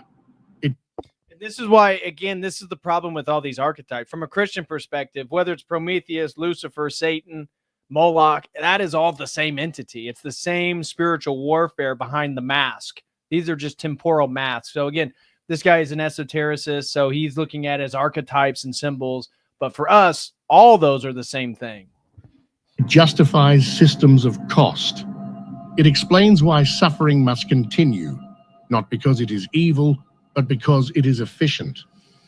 Where Prometheus gives fire as an act of rebellion, this entity burns for no one but the system itself. Where Lucifer dares to defy heaven, this force demands absolute submission to an order that feeds on innocence. Where Saturn governs cycles of karma and judgment, here there is no moral economy, only throughput, loss, and preservation of the machine. Even messianic figures like Christ or Mithras stand for the protection of the innocent, the inversion of power, or redemption.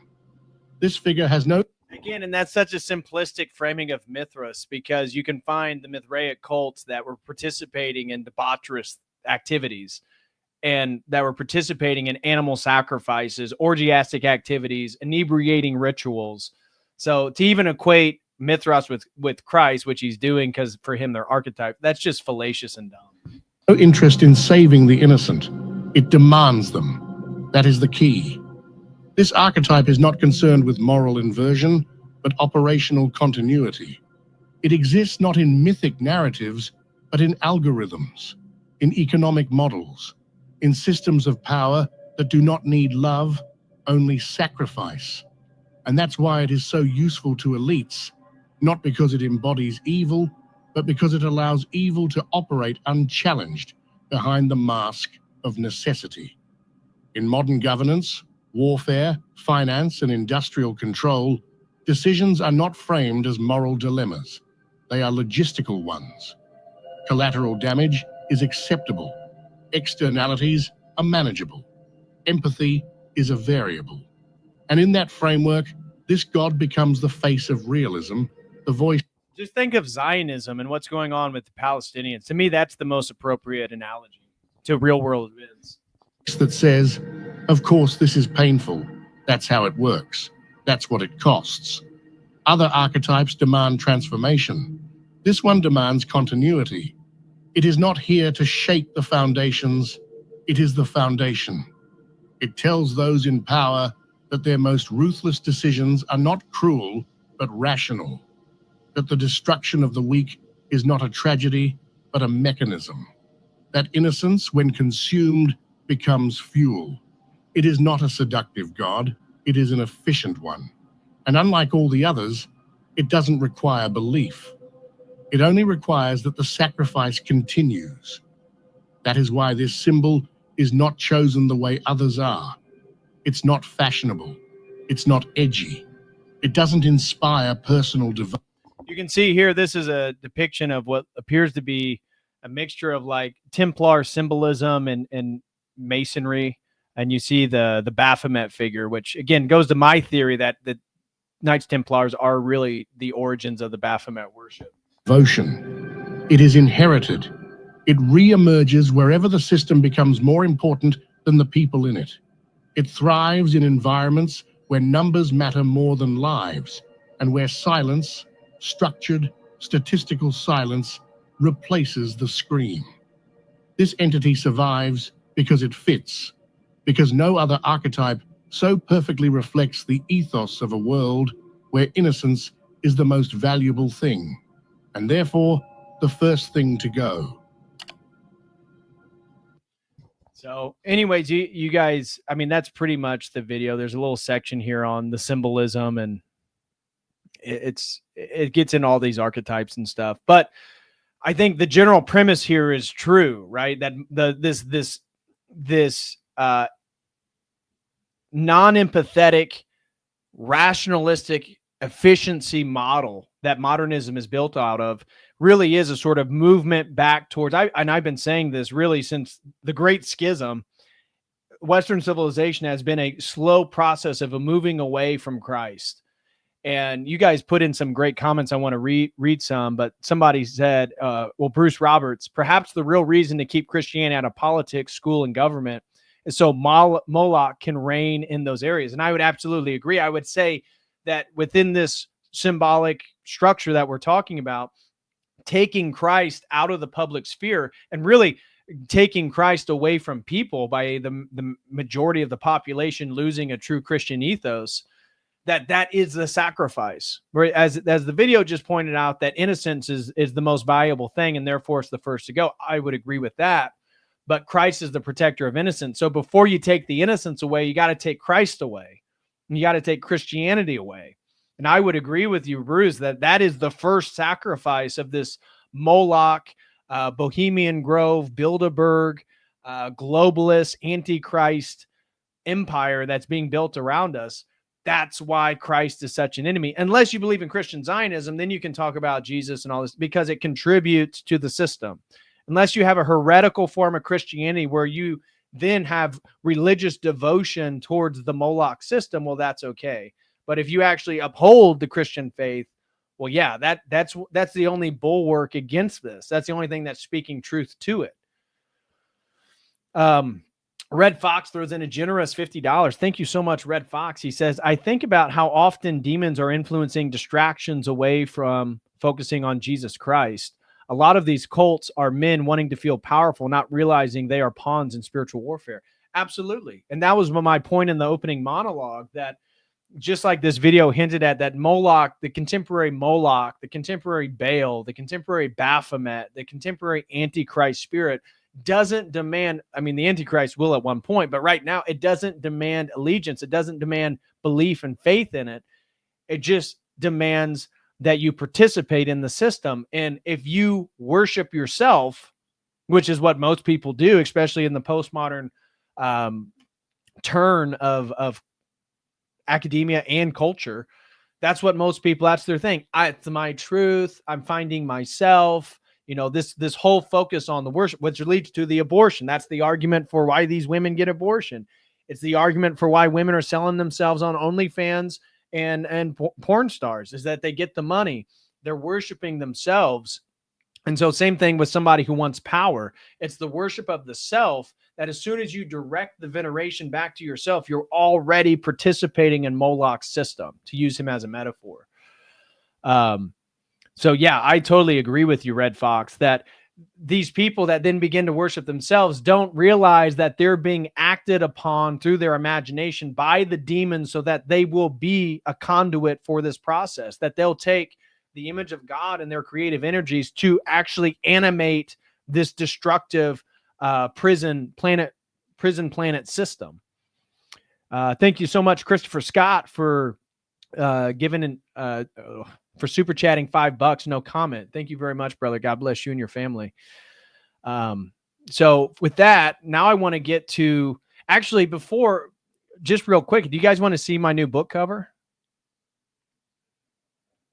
Yeah, absolutely. Why the separation of church and state? It is satanic. It absolutely is satanic.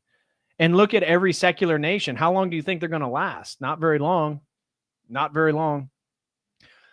Okay, so I want to read the articles and go through the articles real quick with you guys, but I would like to show you guys my new book cover, and I'm hoping the plan is, because he's talking about Moloch and AI and all that different stuff. So here is my new book cover. So we were going through, I went through a wide variety of different variations.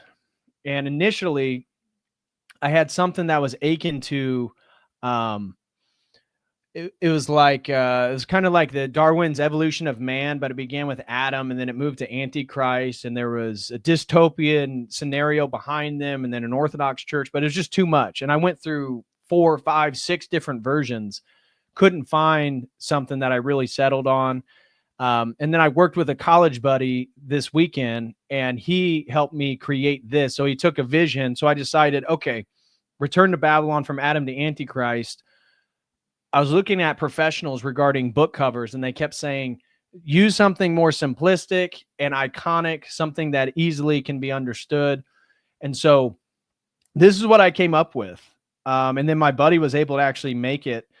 And so what we have is a futuristic, modern Tower of Babel 2.0 in the spirit of Peter Bruegel's Tower of Babel, the Renaissance painting, the famous, if you put in Tower of Babel art, it's probably going to be the first one that pops up. It's from the Renaissance. And so using that as an inspiration, we created a new techno-futuristic Tower of Babel. You can see the cranes here that are in construction. The tower is being built. The AI Antichrist system is in the process of being built.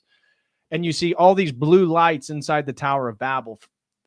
The reason why, it's the blue light of screens. It's the blue light of the screen that, well, all of us are looking at right now. It's the blue light of television. It's this false light of illumination in which once you look into the black mirror and the blue light shines on your face, you're sort of being enamored by this false anti-logos, antichrist light. And so everybody inside the tower, it's consumed by the false light. And then you see these little gold lights out here. These are the lights of the city. And they also represent the people that are still somewhat human.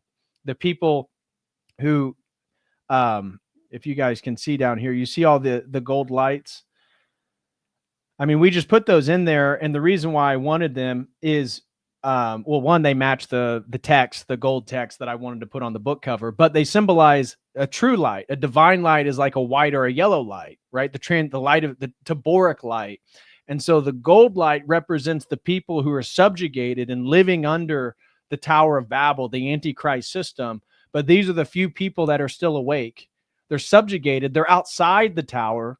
They haven't capitulated completely, but they're subjugated by it. And so the yellow light represents those that are still human. Maybe they're not transhuman yet. Maybe they're Christians. Maybe they're contemplating what's going on and they're putting the pieces together. But the yellow lights represent the people who are somewhat still human and still awake. And all the blue lights represent people who are already caught up into the Antichrist light. So this is my new book cover. Really excited about it. And the goal is to get this out. I still have to format my book. I want to add a subject index. Just still going through all the formatting stuff. It actually takes a while. And my goal is to probably put this out on my 36th birthday, which is September 22nd. So I'm going to try to get the formatting done and get pre-orders up. And then the book will be available for purchase on September 22nd, my 36th birthday, which I thought would be perfect because it's kind of my birthday. And I think for me, that's the biggest gift I could give myself is getting my book out and getting it done. So yeah, so that's anyways, that's my book cover. I'm not going to be focusing on, I just want to show it to you because it kind of relates to the whole Moloch system, Tower of Babel, Antichrist, and that AI thing that he was putting out. So, okay. Let me go back to the stream now. We'll pull up what we were looking at. We got a few more things to get through here.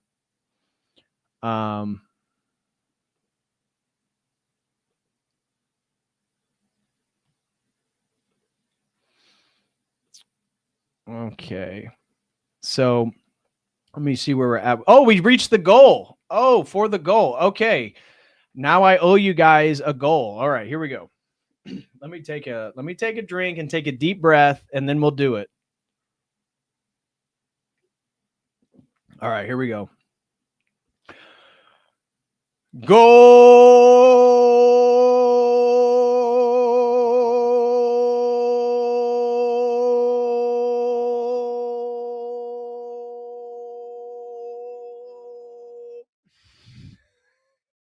I started laughing at myself.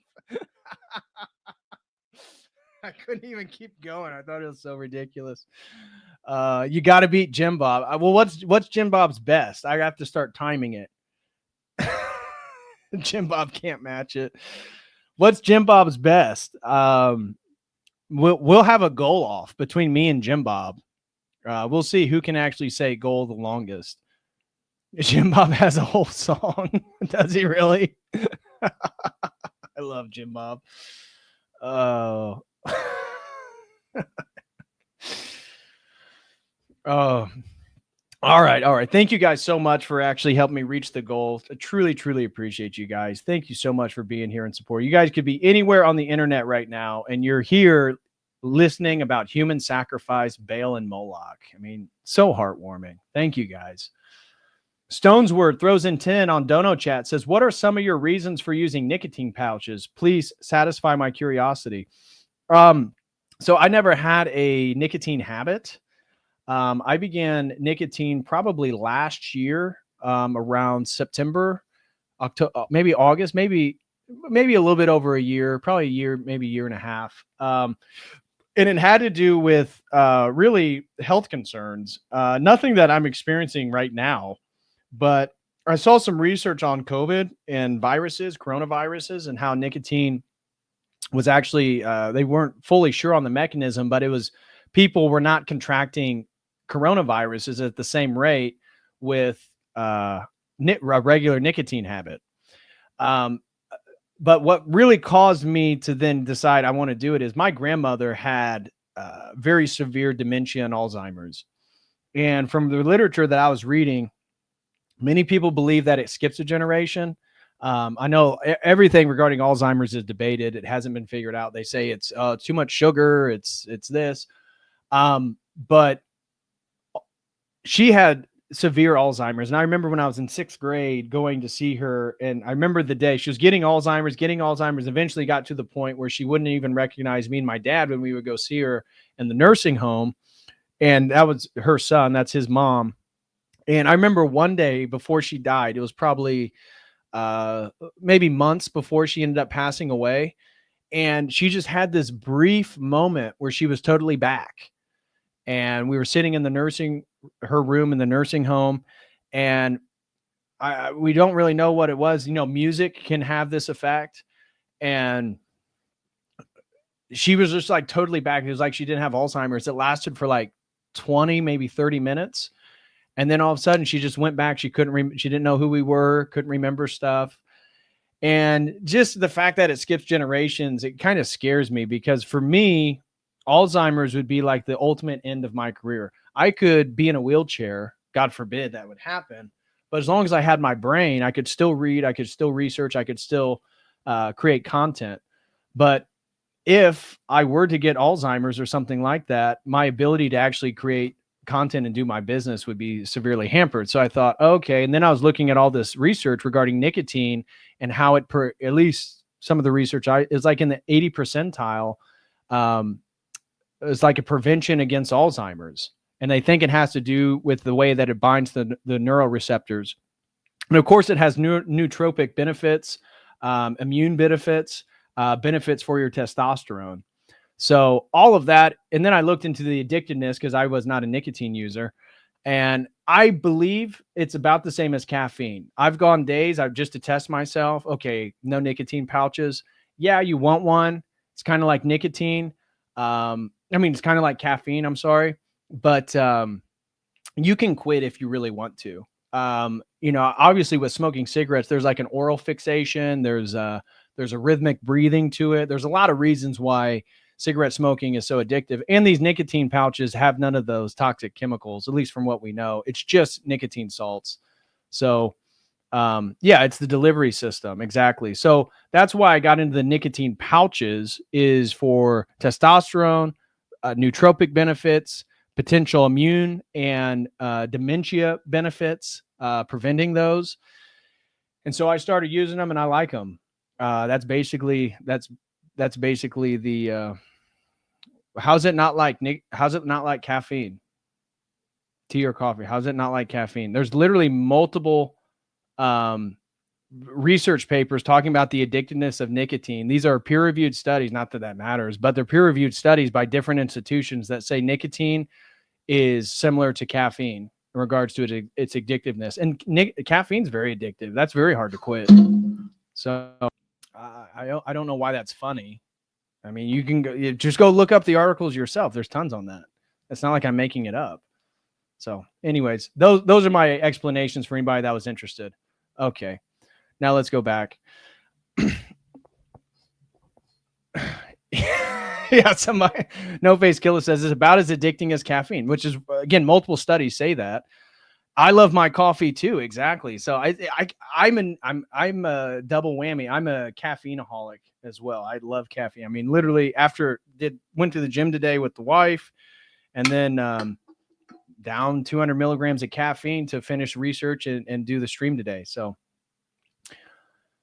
exactly. Chief Wahoo says, when I smoked cigs, I was more addicted to the act of smoking than the nicotine. Exactly. Yeah. Nicotine withdrawals aren't even bad enough to wake you up at night if you think about it. Yeah. I've gone multiple days. I do them every day, but I would test myself and go multiple days without it. I can do it. So I don't know. It is what it is. If you don't want, I'm not telling anybody to do it. I'm just saying, if you do, and you do nicotine pouches, are very common among men, get out. Use my affiliate link. I think they're the best ones in the business. Anyways, okay. No more about nicotine. Let's get back to Moloch. So here is an article talking about how and this is 2021, the Texas Heartbeat Bill has been met with significant opposition by big abortion in the Biden administration. And it says the Satanic Temple was founded. But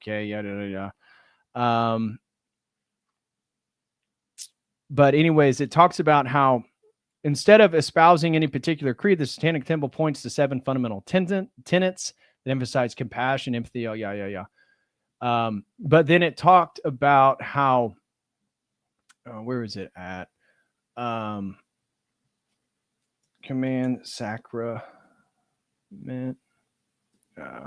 I forget the wording that it used. Anyways, this article, I'll share the link with you, talks about how abortion is part of their satanic religion.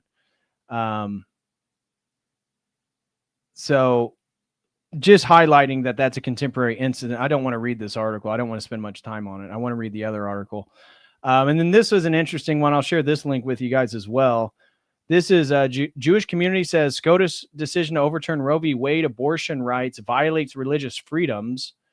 While many Christian leaders and organizations are celebrating the end of Roe v. Wade, a national survey shows many religious groups support abortion, and some say the U.S. Supreme Court decision even goes against their religion. However, Jewish law actually says abortion is not allowed. Okay. Congregation Ogdus Achim Associate Rabbi Gail Swedrow, that's who this woman is here, has dedicated her life to studying and understanding the Torah. In the Talmud, a collection of Jewish legal materials, it states, until 40 days from conception, the fetus is merely water. Rabbi Swedrow says this means life does not begin at conception. Judaism prioritizes the life of the pregnant person first and foremost, she said. A fetus is considered to be potential life. In Judaism, a pregnant person's mental or physical health is at risk and abortion is required. Mental health is required if there is no other option. Rabbi Swedrow says that decision is made by a medical professional or even the patient. Interesting. This is pretty sad here. Well, I'll read these two paragraphs. A Pew Research survey found Jews overwhelmingly agree on abortion, with 83% saying abortion should be legal in all or most cases. That's the highest percentage out of the 12 other religious groups surveyed nationwide. 8 of the 12 religious groups in the study supported abortion by more than 50%. Catholics had a near majority of 48% supporting abortion. The lowest percentages were evangelical Protestants at 33%, Mormons at 27%, and Jehovah's Witnesses at 18%. I don't have much to say positive about Mormons and Jehovah's Witnesses, but the fact that they are some of the lowest that are against, that lowest percentages that support abortion, I mean, come on, Christians. Again, that's what I mean about American Christianity. What is going on, guys? What is going on? This is a little interesting, little archive here. I'm not going to play it. I had a video taken down because of it, but it's talking about here you see Moloch, a sort of mock sacrifice that occurred at the World's Fair in Chicago in 1933. This woman talking over it. You can see Moloch being brought in. Here, I'll turn the music off. And she's talking about this particular here it is. You can see a mock child sacrifice. And if I back that up a little bit, I think you can see the child. Again, it looks like it's a doll or something, but it looks like, look, see him holding, well, it's like kicking its legs. See the child? That actually looks like a real child. And then they put it in the stomach of Moloch. And then they closed the door. And this was at Soldier Field. So interesting. In the video, if you play the audio, it talks about how this was sponsored by the Jewish Agency for Palestine, the Romance of People, culminating the event of the Jewish Day at a Century Progress, the World's Fair held in Chicago's lakefront. The fair was a colossal effort planned for over 5 years, designed to emphasize the progress made by the United States and the city of Chicago in the areas of technology, science, and industry over the preceding 100 years. And according to the woman, if you listen to this here, I'll share the link. This is archive.org. If you listen to the woman speaking over the video, she talks about how this was a celebration of Zionists. So this is 1933. Israel's founded in 1948, but that multiple Jewish Zionist groups were behind this particular meeting, and they thought that this was a celebration of like the Jewish community and stuff like that. Anyways, very interesting. I don't know what to make of it. Maybe to give them the benefit of the doubt, maybe what it's doing is talking about or highlighting what the Israelites were not supposed to do in the Old Testament. I don't know. Or I looked at some theories. Some people speculate that this was a mock sacrifice for the construction of the state of Israel, that this was the sacrificial. I don't know. I don't know. It's an interesting thing that I found. You guys look into it. I won't say anything yet. Okay. This one is Moloch statue of child sacrifice on display at the Colosseum, holy site for Christian martyrs. And again, statue of the god Moloch seen at the National Cinema Museum in Turin, Italy. And anyways, this exact statue was outside the Colosseum, the Roman Colosseum. Very interesting. It was... I couldn't find direct evidence, as I said earlier in the opening, that the Vatican was behind it. What I found was that it was sponsored, or at least official approval came from the city of Rome. And then it ends by talking about traditional Catholics hurled the Pachamama statue, symbolism of fertility from the Amazon region, another fertility god, just like Baal. into the Tiber River in Rome after having removed from the site of a chapel of Santa Maria and a church situated next to St. Peter's Basilica. So weird stuff going on in Rome. But this was an interesting quote by a Christian who went there. They said, "We were so excited that day and we decided to go to the Colosseum," Alexandra Clark told the outlet. "But the moment we got there, the sight that greeted us was horrifying. Standing guard over the entrance to the Colosseum was a pagan statue of Moloch. It was placed in that prime spot so that everyone that entered into the Colosseum had to pass it," she said, noting that it felt as though it was placed there to mock where the martyrs were slaughtered. Interesting. That was the courthouse. Okay. Now here's the article that I want to read to you guys. Counterfeit Israel, how Satanism is running rampant in the Holy Land. Israel has more Satanists, occultists, and Luciferian initiates per square foot than any nation on earth. Now, I am not backing any claims of this article. I do not know who J.D. Hall is. It does not have a bunch of citations like an academic work. So I'm just laying it out as this was an interesting narrative I wasn't familiar with, and it connects back to Moloch worship in the Levant. So we'll check it out. In the Negev desert, beneath the black sky of Israel's southern frontier, there is a fire that should never be rekindled. Thousands gather under its light, painted, pierced, and possessed. They form tribal circles around massive effigies built for destruction, idols shaped like serpents, beasts, distorted gods, or geometric thrones. Women writhe in the rhythm of drums, their naked bodies smeared with ash and symbolism. Men scream invocations while flames roar upward, consuming temples erected for the sole purpose of their own annihilation. This is not art. This is not cultural expression. This is not a secular celebration of creativity. This is Midburn, Israel's official offshoot of Burning Man, and it is the literal resurrection of the fertility cults of Canaan, received not in secret, but with pride, ritual, and ceremony. Midburn takes place in the very wilderness where Yahweh once thundered his commandments from Sinai. It is hosted on the same soil where Israel once trembled in the presence of divine fire. Only now the fire has changed hands. Instead of blood on the doorsteps or doorposts, there is neon paint in synthetic ecstasy. Instead of covenant, there is carnality. Instead of worship, there is mass fornication under a sky of shooting stars and acid hallucinations.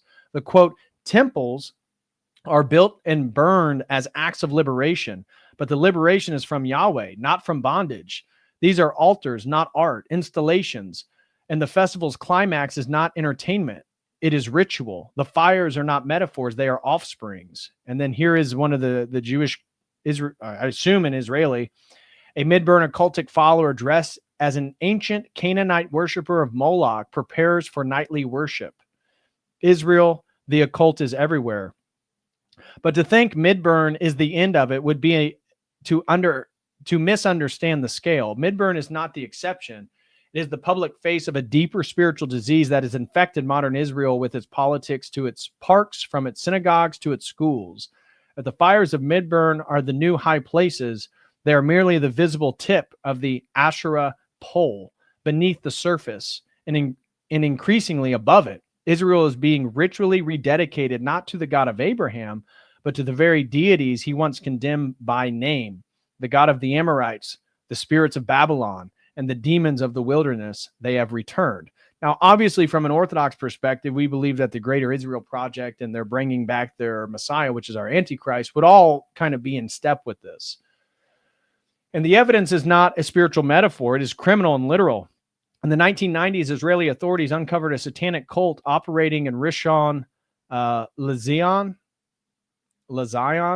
one of the nation's most populous cities. It wasn't a fringe group of deranged teenagers in makeup. It was an organized ritual ring. The police found evidence of animal sacrifice, ritual sex acts, blood pacts, and invocations of dark spirits chanted in both Hebrew and Latin.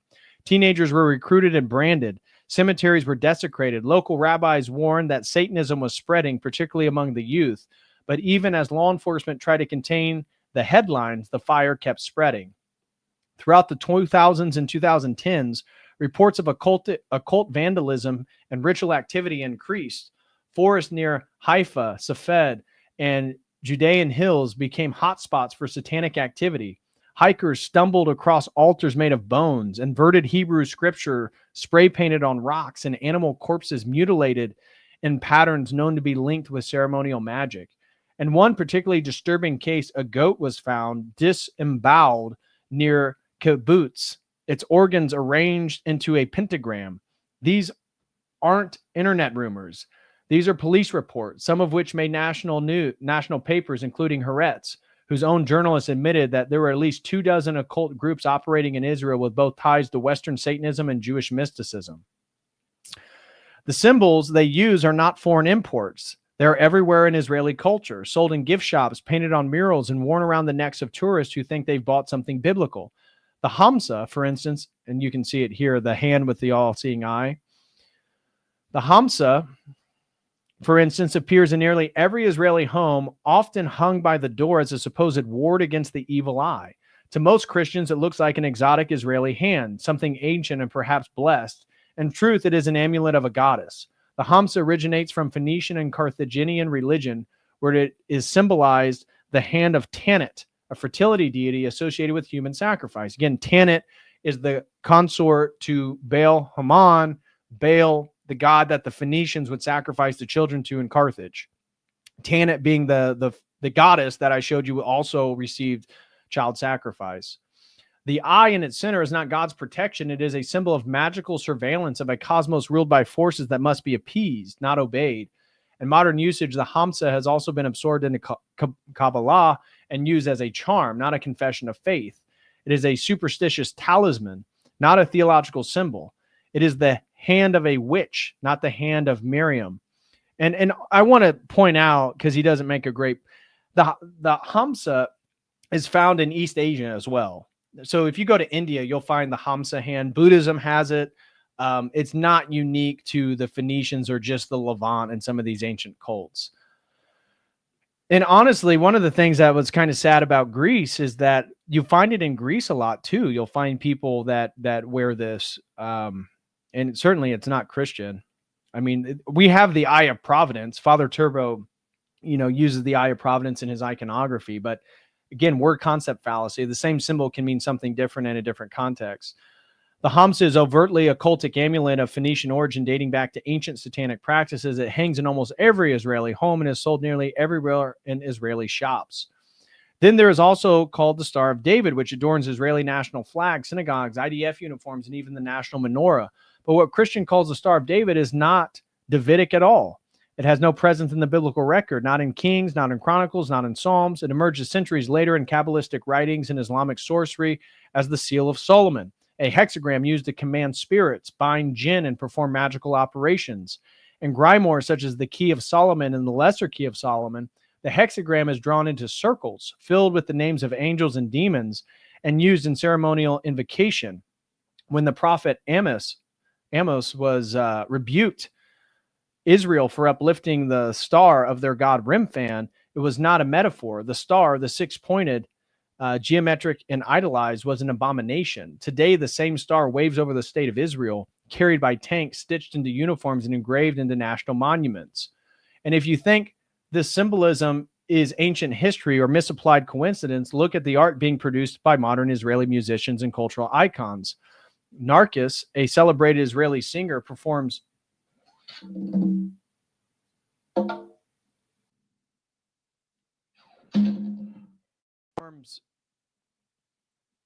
songs that glorify the Shekinah as a divine feminine force, invoking not the God of Israel, but the mystical goddess hidden in Kabbalistic tradition.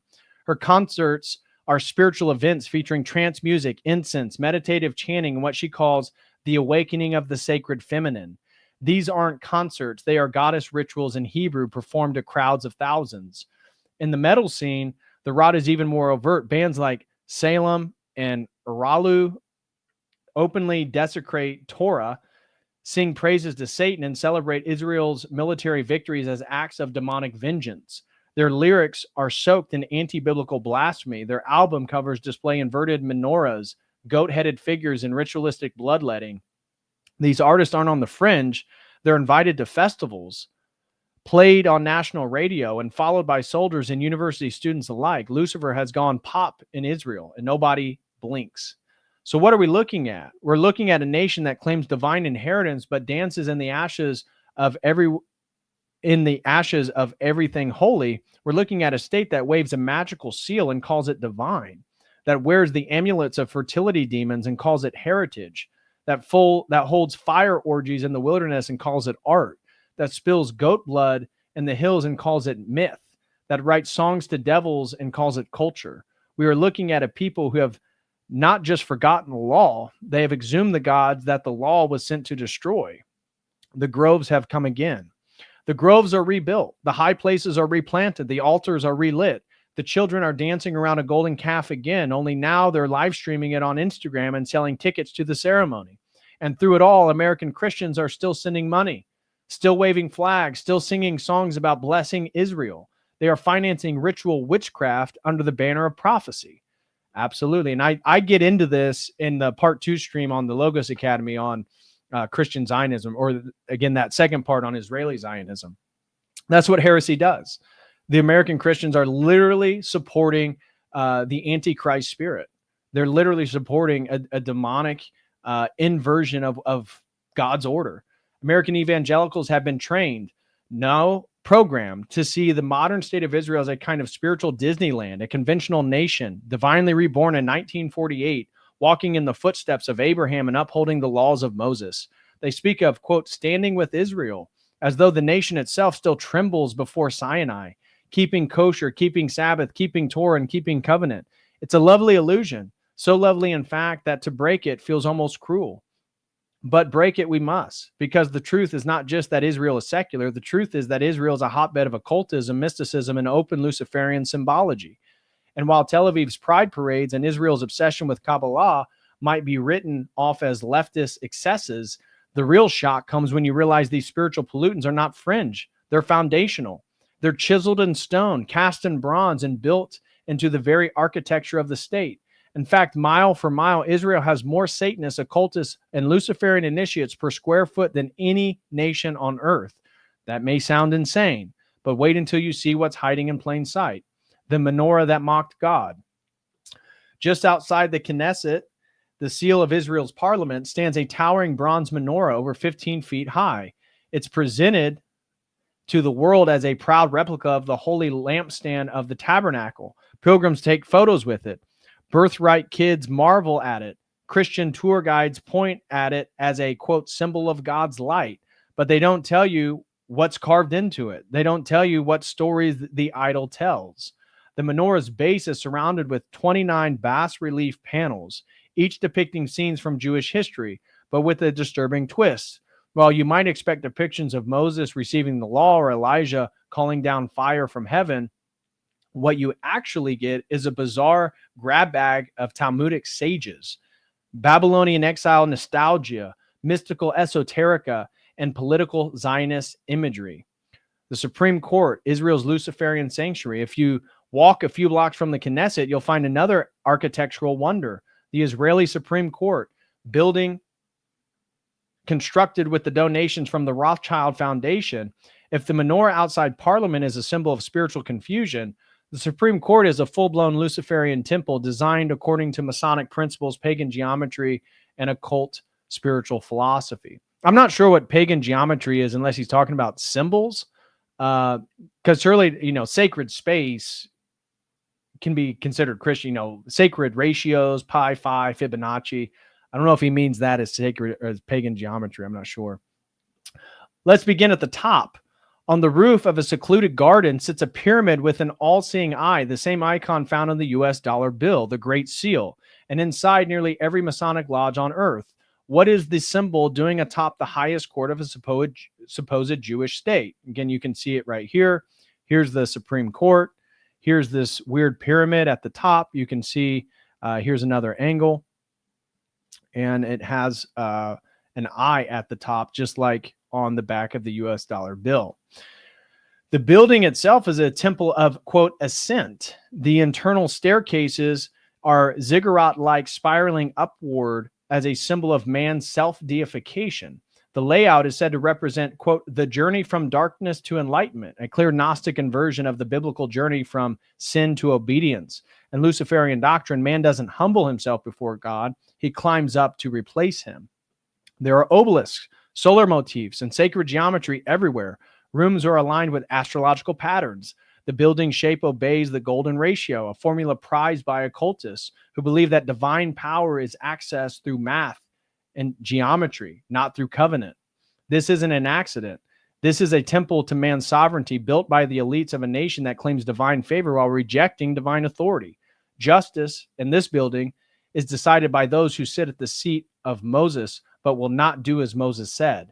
Step outside the Supreme Court and you'll find that the entire nation has become a canvas of occult architecture, each site designed with the same unclean grammar of sacred geometry. Public squares are filled with spiral labyrinths, also coiled to draw energy inward, used in esoteric circles for meditation, grounding, and demonic communion. In Haifa and Tel Aviv, municipal buildings are decorated with giant circular portal stone rings that serve no structural purpose, but mirror the rings used in pagan standing stones, calling on thresholds between realms, serpents, stars, and solar gods. Perhaps you think all this symbolism is confined to elite spaces. It's not. Paganism is everywhere in Israel, on the ground, in the parks, and in the synagogues. Take, for example, the Beth Alpha Synagogue, restored and celebrated by the Israeli government as a national treasure. Inside on the floor of the sanctuary is a massive zodiac mosaic. In the center is Helios, the Greek sun god, riding a 4-horse chariot. Around him are the 12 signs of the zodiac. What is a Greek god doing in a synagogue? And why does the state preserve and promote this as sacred Jewish heritage? In public parks across Tel Aviv and Haifa and Jerusalem, you'll find serpent statues, totem poles, and fertility goddess idols. Statues of women with exaggerated breasts and open wombs dot cultural centers and university gardens. Abstract art pieces depict phallic towers, spirals, eyes, and geometric portals, all symbols with deep roots in Hermetic magic, Kabbalah, and ancient Canaanite fertility cults. Even children's parks are not exempt. Some are lined with installations of mythic creatures and sacred shapes that resemble nothing so much as Asherah poles and Baal altars sanitized for modern consumption. This is not accidental urban planning. It's a deliberate reshrining of the old gods now dressed in culture and art. The high places are back, and this time they're taxpayer funded. Parks and gardens across Israel are populated with phallic monuments, poles, and obelisks, symbols of sun worship, fertility, and Nimrodic power. They are presented as modern sculpture, but their form and function are ancient. Some are paired with cater-like bowls at their base, meant to receive offerings of or flames. Visitors toss coins in them, unaware that they are reenacting offerings at the foot of Baal. Many of these sites are geographically aligned to match sunrise or sunset points on the solstices. Classic occult calendarical markers used not for agriculture, but for timing ritual sacrifice. Most synagogues are being built to reflect this spiritual shift. In secular cities, new temples are being constructed with cube-shaped sanctuaries, sunroof zodiacs, and labyrinthine floor tiles. Some include a spiral staircase that descend rather than ascend, marked with Hebrew letters designed to function as sigils, not prayers. These are no longer houses of worship. They are ritual chambers for a new religion, one that uses Jewish aesthetics to house a Kabbalistic inversion of biblical faith. All of this, every cube, every triangle, every golden ratio hall, is paid for by the same hand that funded the state's founding, the Rothschilds, the technocrats, the globalist elite, who imported not only capital, but religion, not Judaism, not even Talmudism, but an esoteric Luciferian ideology that speaks Hebrew only as a costume, its real allegiance resting with the ancient gods of Egypt, Babylon, and Rome. So I thought this was a pretty good article, pretty interesting. I had not heard this. I'm going to share this link with you guys now. But as I said, supposing, let's just take the case that this article is in fact accurate, I don't think it should be surprising for any Orthodox Christian because, again, it's the Antichrist spirit. I mean, what they're doing in Greater Israel, what they're doing with the genocide in Palestine, the lies that enabled to found the country, that are again, still dominate the narrative around Israel, I think it all sort of makes sense. And in fact, I think it makes more sense than people trying to understand how do people, that believe in the Torah, why are they doing the thing that they're doing? Well, this is inspired by a sort of occultic and magical impetus. And again, I can't validate anything that's said in this article. I've never been to Israel. What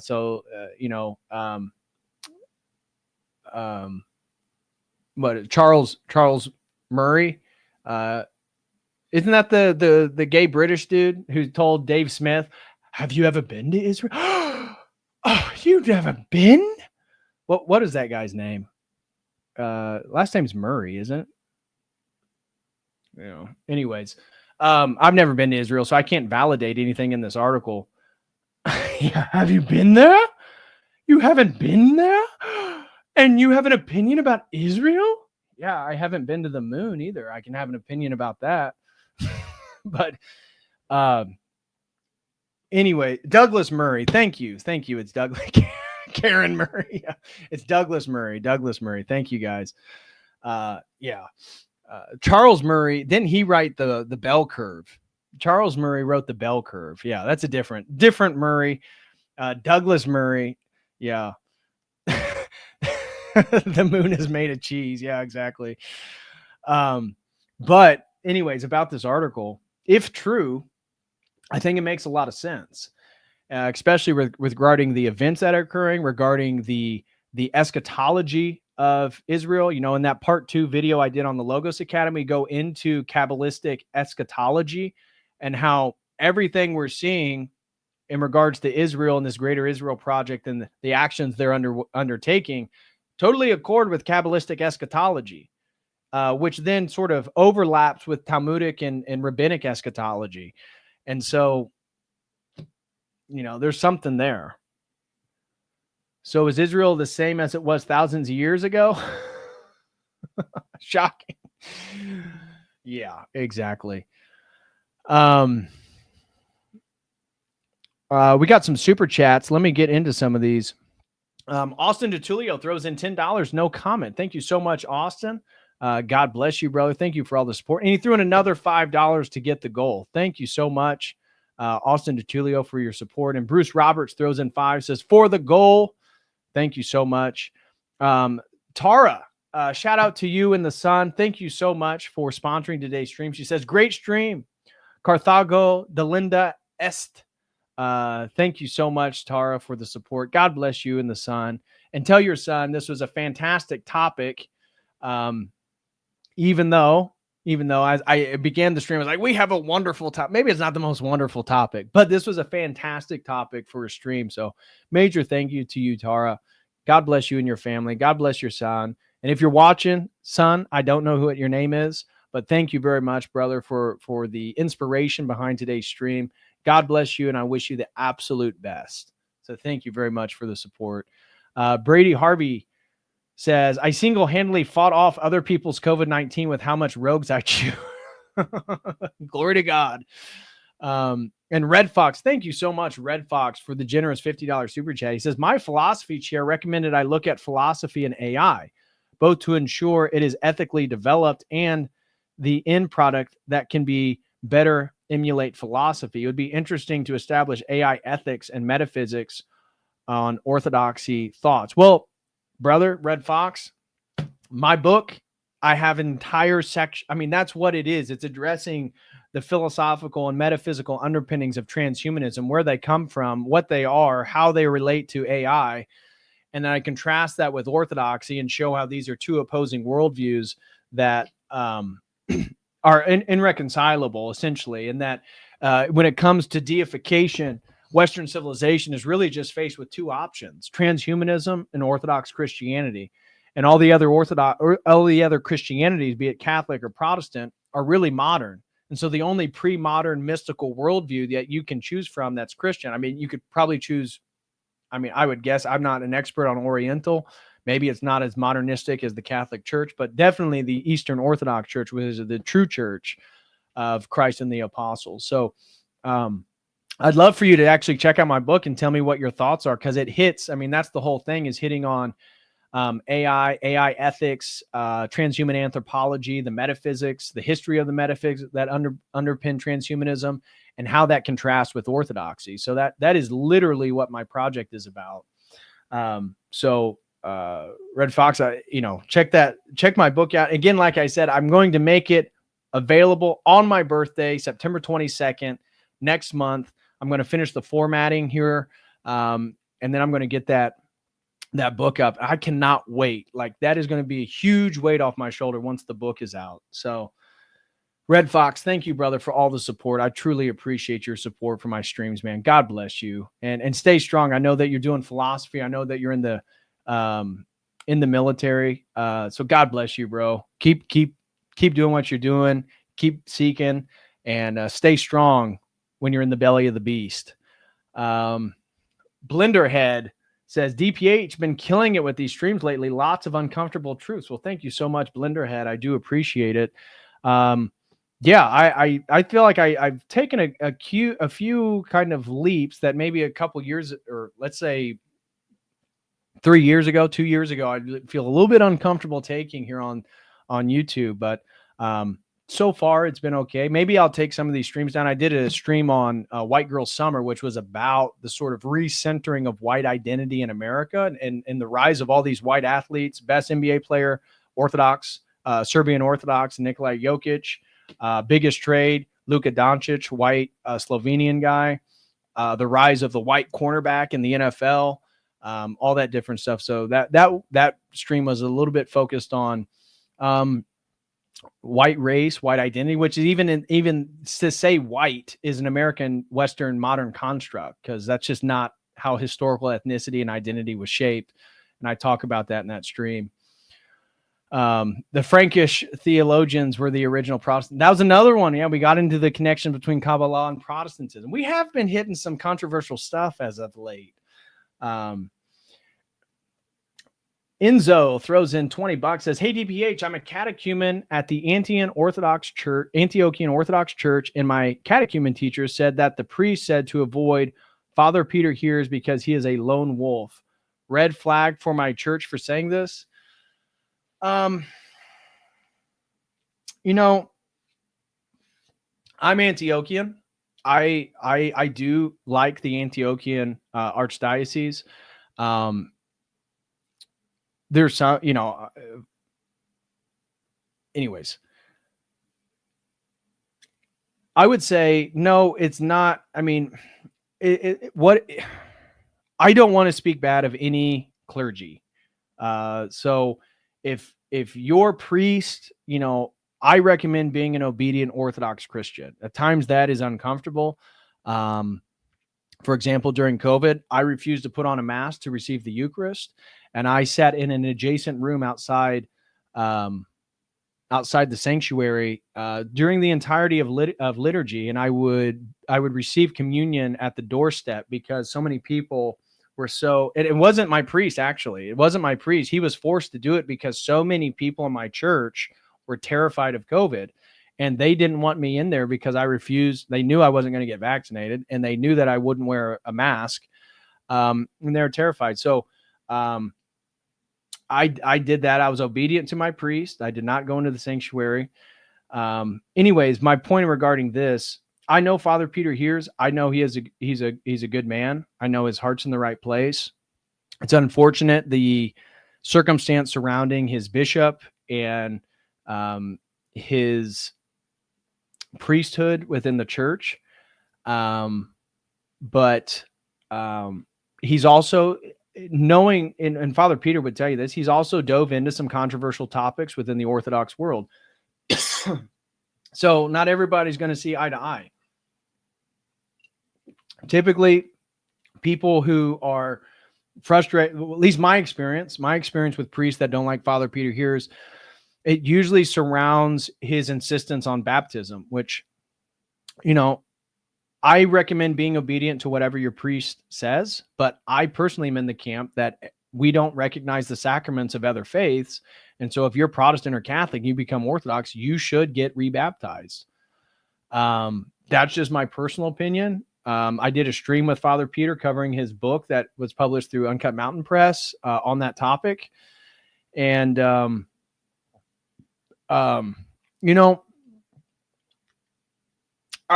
I think it's good, especially if you're a catechumen, don't be so polarized by any one opinion of your priest or the church you're in. You know, you listen, you know, if you already a fan of Father Peter, go ahead and listen to Orthodox ethos. If you know that your priest maybe doesn't like Father Peter, okay, that's fine. We're all human. We don't believe our priests are perfect. Father Peter's not perfect. I'm not perfect. There's priests that don't like my channel. I've met priests that don't like Jay Dyer. I know Jay Dyer. Jay Dyer is a good friend of mine. I will defend Jay Dyer no matter what controversy he's in because I know him personally. He's a good friend. Same with Andrew Wilson. I know him personally. I was there at the baptism of him, Rachel, and their daughters. Andrew gets in controversy. I'm never gonna, that's my friend. So just recognize that, like I've met with priests that don't like Dyer or Father Peter Hears, and yet they had also insightful things to say. So Eric Vigilant said, Jay Dyer is my best friend. So just, don't let any one opinion totally color your perception of orthodoxy or question your parish. In my opinion, the way that I approached it when I was coming into the church is that it's providence. If that's the church you're in, it's providence. It's providence in the sense that maybe you have a priest that has opinions that you don't fully accord with, or you have a difference of opinion. And that's okay. Finding obedience under somebody you don't agree with, that's part of your spiritual growth. That's how I look at it. So, just give grace to people, and recognize there's a generational difference here. Like Father Peter here is aware of these generational differences, and he's participating in the younger generation. He's on YouTube. He's creating content. You and I, if you're watching this stream, like if your priest is like a 60-year-old boomer, like give him some grace. He doesn't fully understand or participate in the things that we're all participating in here. So that'd be my recommendation. Is it a red flag? It's a red flag in the sense, okay, you know where your priest stands. Is it a red flag in the sense you shouldn't join that church? No. Unless you've gone to other parishes and you have a better priest. But if you're already a catechumen there, finish out your catechesis. As long as the catechesis is good, as long as they're not, as long as they're not like openly progressive on certain issues or not upholding the historic faith. If they're not upholding the historic faith, then leave. If they're doing the best they can and your priest has a difference of opinion on Father Peter Hears, and maybe he's listened to some of the rumors online, and so be it. For example, again, with Father Peter Hears, Father Josiah Trenum is an Antiochian priest.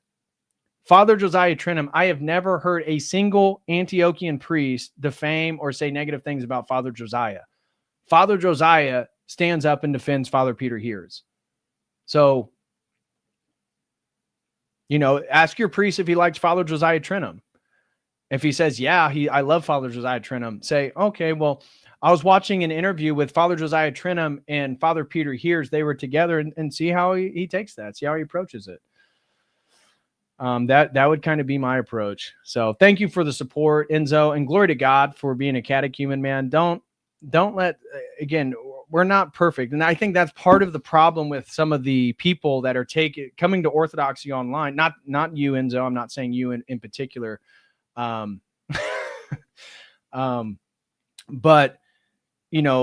don't come to the Orthodox Church trying to find perfection, because that's not what you're going to find. What you're going to find is a divine, grace-filled mystery in which your participation in it is going to make you closer to Christ through forcing to deal with people that maybe I'm not talking about your priest or anything, but when you join a parish, not everybody in the parish is going to be your best friend. That's okay. Being able to learn to love them and form fellowship and bonds and brotherly bonds with people that, maybe you wouldn't normally hang out with. That's part of the spiritual growth. So that's what I would recommend. I hope that's useful. Tara, sponsor today's stream says, my son is learning a lot and says, well, God bless you, brother. Thank you again, Tara, for you and your son supporting today. I truly, truly do appreciate it.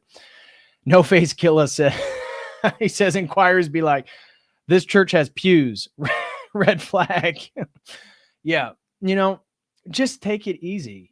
Take it easy. Orthodoxy is a journey, and don't, especially if you're new to the faith, don't like put your priest up to an examination to see how orthodox he is. If there's outright stuff that's not orthodox, if he's talking, if he's bringing politics into his homilies, if he's like very soft on certain issues, if there's things that are really concerning you, then okay, maybe you need to talk with another Orthodox clergy member, maybe in a different diocese, maybe at a different parish, and see what advice they give you.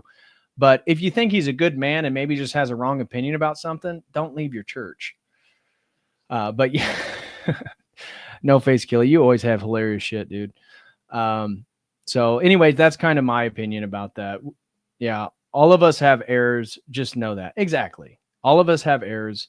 I agree. Not a red flag, but if it bothers you, just ask the priest to be more specific. Exactly. That's the point, is build some relationships. So if your priest doesn't like Father Peter Hears, ask him why. If it has to do with the bishop controversy, look into that. Father Peter's already discussed that online. You can say, okay, well, what I heard him say was this. You don't argue with your priest, but you can just ask him and inquire into what it is he doesn't like. And then if he likes Father Josiah, say, well, I love Father Josiah, and he seems to really be friends with and supportive of Father Peter Hears. See what your priest says about that. Base Preacher says, I'm on my 4th priest because the first 2 were soft on issues, like you said, and the 3rd was just all over the place in a good way. I'm now on my 4th, who is Romanian. Interesting. Well, to each their own. I do think, and I'm not talking about you specifically, Base Preacher, but again, assuming Base Preacher is absolutely right and is doing the right thing. Okay, push that to the side. I will just make a comment about American converts is don't view Orthodoxy as total church shopping if you're already a catechumen. Like if you're inquiring, go to all the different parishes. That's what my recommendation is. If if you have 3 or 4 parishes in driving distance, go to all those parishes, view the community, see if it's a type of community you want to join. Maybe there's other young people your age. Maybe one doesn't have young people. Maybe one has a bunch of young families and you're a single man. You're like, okay, well, this is kind of the community I want to belong in. And then talk with the priest. That's my biggest thing is if you're an inquirer, go to different parishes, talk to the priests, and then make sure that the priest is on the same page that you are. And if they are, then go to that parish and talk to the priest. Say, hey, I'm an inquirer. I've been learning this. I've been diving into Orthodoxy. I believe it's the true church. And one of the things I wanted to join, but I just wanted to make sure that I was part of a parish that, was upholding the faith. I still have a lot to learn. That's the biggest turnoff to priest is young men that come to the church who are inquirers and are trying to educate them about theology. So don't challenge the priest. You can ask probing questions to kind of see what their sentiments are, and just go from there. So that would be my recommendation. Tara says, my church has pews and our priest has quoted Father Peter Hears in homilies. They did take the back row out to make room for all the new people. Exactly. Thank you, Tara, because it highlights that. Yes. Okay. People feel a lot of the Greek churches have pews. People feel that the pews are a modern innovation and that must mean it's not as orthodox. Well, it depends on the priest. It depends on the parish. I've gone to OCA parishes and Greek parishes which again, those dioceses are kind of have the reputation of being liberal. And they were incredible priests. They were super based. They got it all. They were totally on the right page. So just find the priest that you're willing to submit to, and then submit to the whole journey. You know, don't constantly try to defend yourself or like, oh, you know, well, this church has better aesthetics. Don't do that. My church has no good aesthetics, but I love that. And I'll stay committed to that parish because of the community and the people. So just, you know, just be wise, regards to the inquiry. Kid Kingdom throws in 5. Thank you so much. Says, hey, DPH, it's happening. My husband will be baptized in the church this Saturday. Glory to God. Kingdom Kid. She messaged me, or she sent a super chat probably, I mean, what was it, Kingdom Kid? 2 years ago, that you were getting into Orthodoxy and you were frustrated that your husband wasn't as excited about it as you were. And I just said to pray for him, because I've done one-on-ones.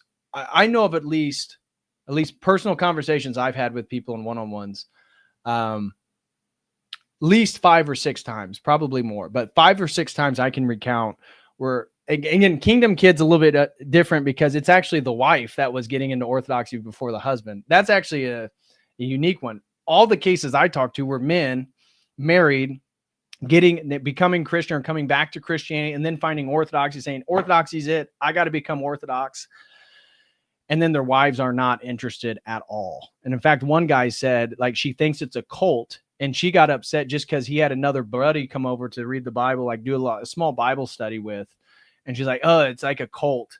And my only advice, and this is the advice of the church, this really isn't my advice. I'm not the voice here, but just pray for them privately.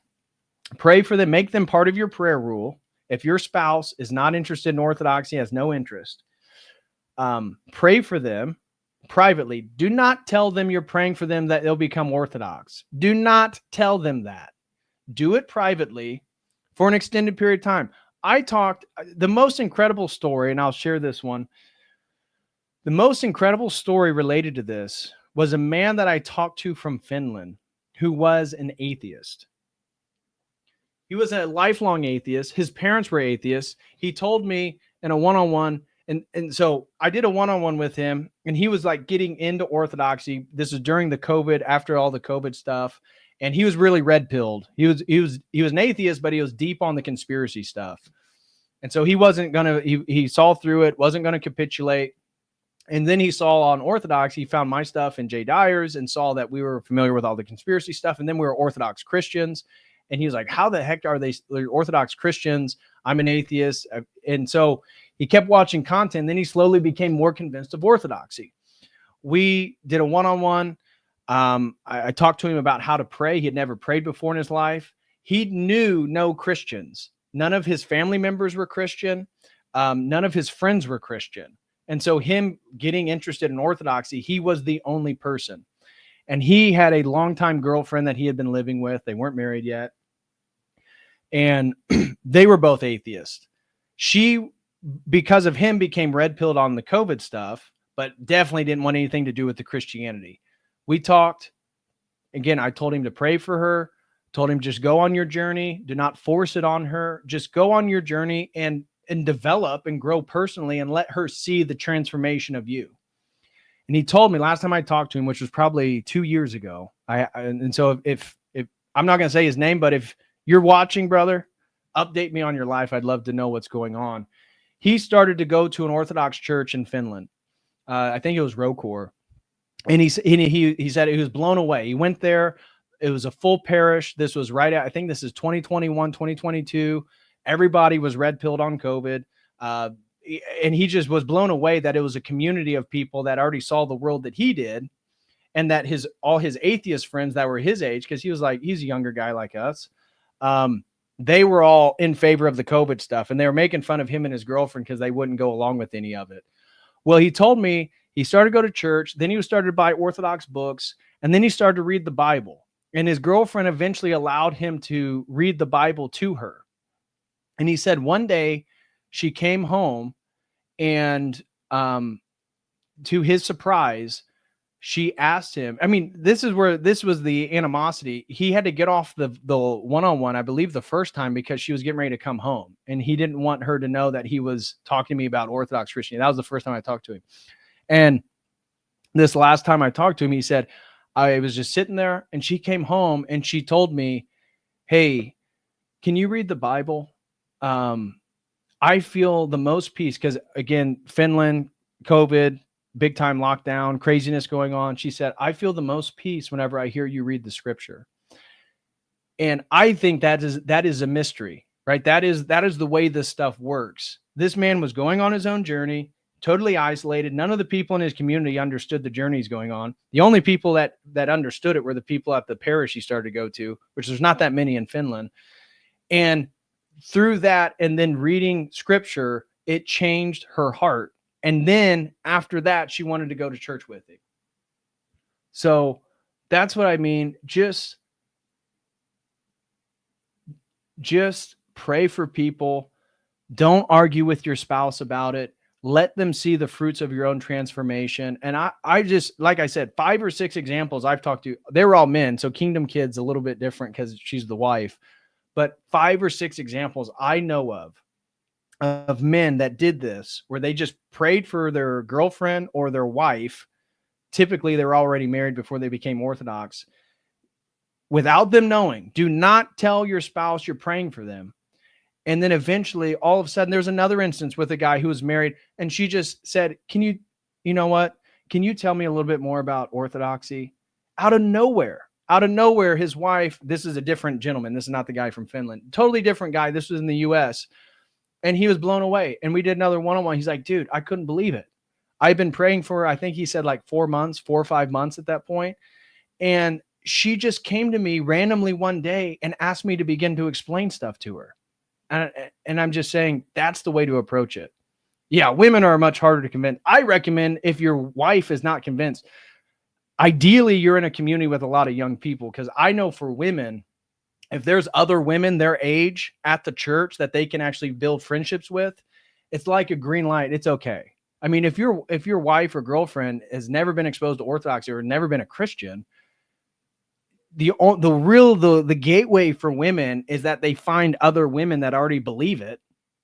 Especially if they're like, I talked with one guy, and his wife was like a trad stay-at-home wife, but they weren't Orthodox. He was Orthodox. He was becoming Orthodox. And what converted her was when she went to the church, there was all these other trad home wife moms there, and they were all Orthodox. And then she's like, oh, wow, all these women view the world the same way I do, and they're all Orthodox Christians. And because of that, she then participated in the community. And then now the whole family's been baptized. So it's a journey. It's a journey. Sorry, that was a long-winded answer. I apologize. But glory to God, Kingdom Kid. That's great. That is great. I'm so happy for you. Now only our 2 adult sons left. Here's the next generation. Glory to God. I think that's fantastic. No Face Killa says, your priest actually went to college for this stuff. It's not like debating non-denom pastor Billy Bob. Few have knowledge, but fewer have wisdom. Exactly. And I've talked with priests that I have differences of opinion. If it's not dogma, it's okay to have a difference of opinion. Okay. So there's opinions my priest has that I don't uphold. And it's okay. It's not dogma. He has a difference, but they do go through seminary to be an Orthodox priest. I mean, they go through an arduous education to know the liturgy, to know the vestments, to know the liturgical calendar, to know the theology and the history. So just be a little bit humble whenever when you inquire into the Orthodox. Just be a little bit humble, and just know that okay, I may not see totally eye to eye with him, but it's providence. As long as it's not like super soft progressive stuff. If it violates dogma, or if it's like really soft, yeah, go to a different church. But for the American mind, don't allow consumerism to infiltrate your journey in the Orthodox Church, where you're just totally church shopping. I talked with one guy, and he had been a catechumen at like 4 or 5 different churches. It's like, dude, what are you doing? And in his mind, in his pride, oh, I'm just trying to find the right priest because this priest had this opinion, and according to this thing that the church father said here, and in 700, he doesn't agree with it. And it's like, dude, so you're telling me because of your pride of Orthodox theology, you're not even in the church yet. You've been a catechumen at 4 or 5 different parishes. Bro, do you not see the pattern here? And then Enzo followed up and said, thanks for the advice. Is my priest not wanting to baptize me because I was baptized Catholic a big issue, or is just chrismation fine? Again, honest, I am not here to give you spiritual advice. I am not a priest. I am not clergy. So whatever I say, do not perceive this as me having some type of authoritative stance. I defer to all Orthodox clergy over me. I would say, I personally do believe, and Father Peter here is arguing on the validity of Orthodox baptism being a different sacrament, and that we do not believe that any of the other sacraments at the Catholic Church, if we don't believe their Eucharist is real, obviously their baptism isn't real from our perspective. Now, with that being said, if your priest wants to chrismate you, then okay. Jay Dyer was chrismated. Is Jay Dyer not Orthodox? Of course he is. Of course he is. He's one of the best Orthodox apologists we have. The economy of the Holy Spirit is going to fill everything that you feel might be absent. Okay? So you are fully, or if you're only chrismated in, the economy of the Holy Spirit will fill anything that is absent. So you are not missing on any of the mysteries. Now, with that being said, if you go to Mount Athos or you go to St. Anthony's in Arizona, they will ask you if you're baptized. If you say I'm only chrismated, they will perform a baptism right then and there so that you can then enter in to the monastery and the temple and stuff. So do with that what you will. Do with that what you will. Corrective baptisms are a very controversial topic in the Orthodox Church. It's not unheard of. If you're chrismated and then you go get a baptism because you wanted a baptism and your priest refused to give you a baptism, it's not unheard of. And I will defer to your spiritual father and just defer to your own spiritual discernment on what you need to do.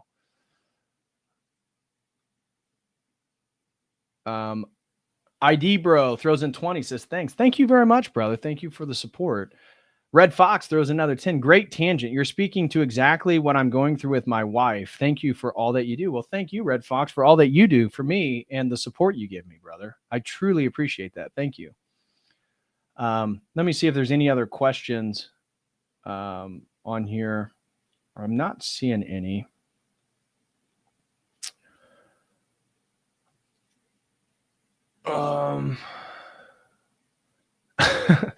Feeling called out, we gonna fight. Jokes aside, the first 2 priests for me were sus to say the least, while the third was simply spread too thin and is all. That's fine. I base preacher. I do not want to feel like I'm attacked. I do not know your context, brother. I would never. Everything is context dependent. So don't feel like I'm calling you out, base preacher. I am not calling you out. Again, if they were progressive priests and you found a good priest, now you found your home. You found your home. And I recommend everybody. That's why you got to find a good priest. And then it doesn't matter the jurisdiction, right?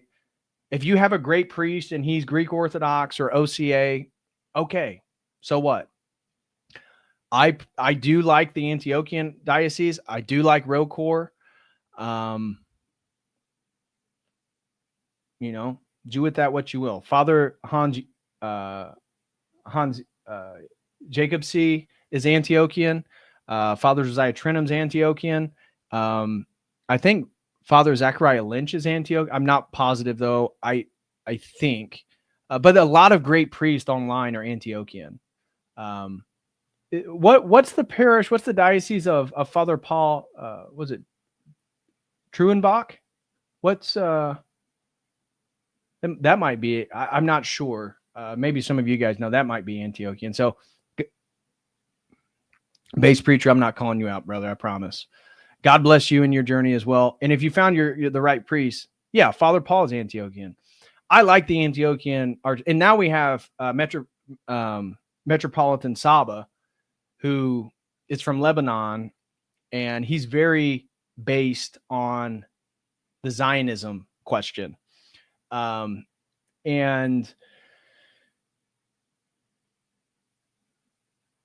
Patriarch John of the of Antioch, his brother was killed by Zionists.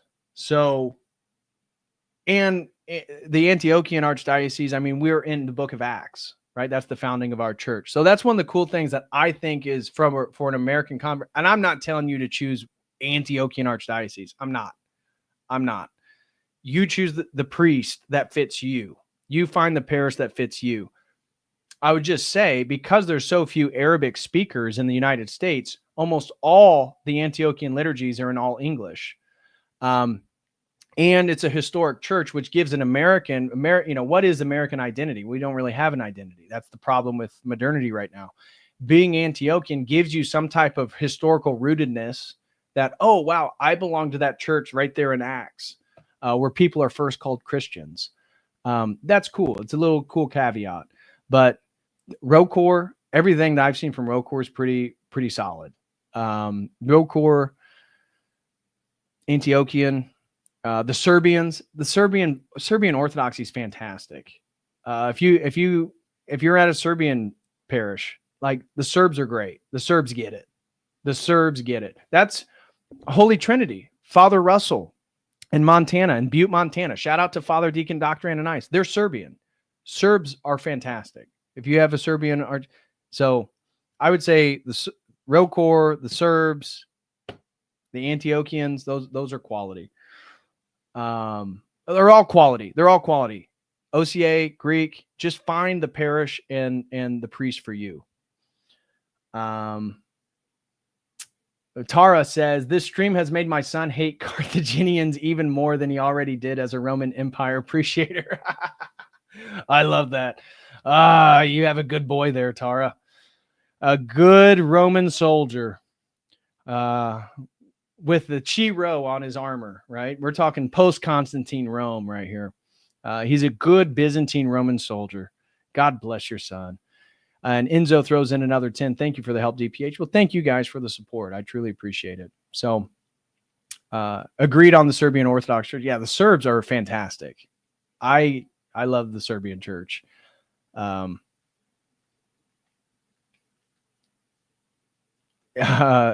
Brady Harvey says, I'm glad I haven't been baptized by heterodox, so I don't have to worry about that. Exactly. You'll be baptized when you're brought in. That's amazing.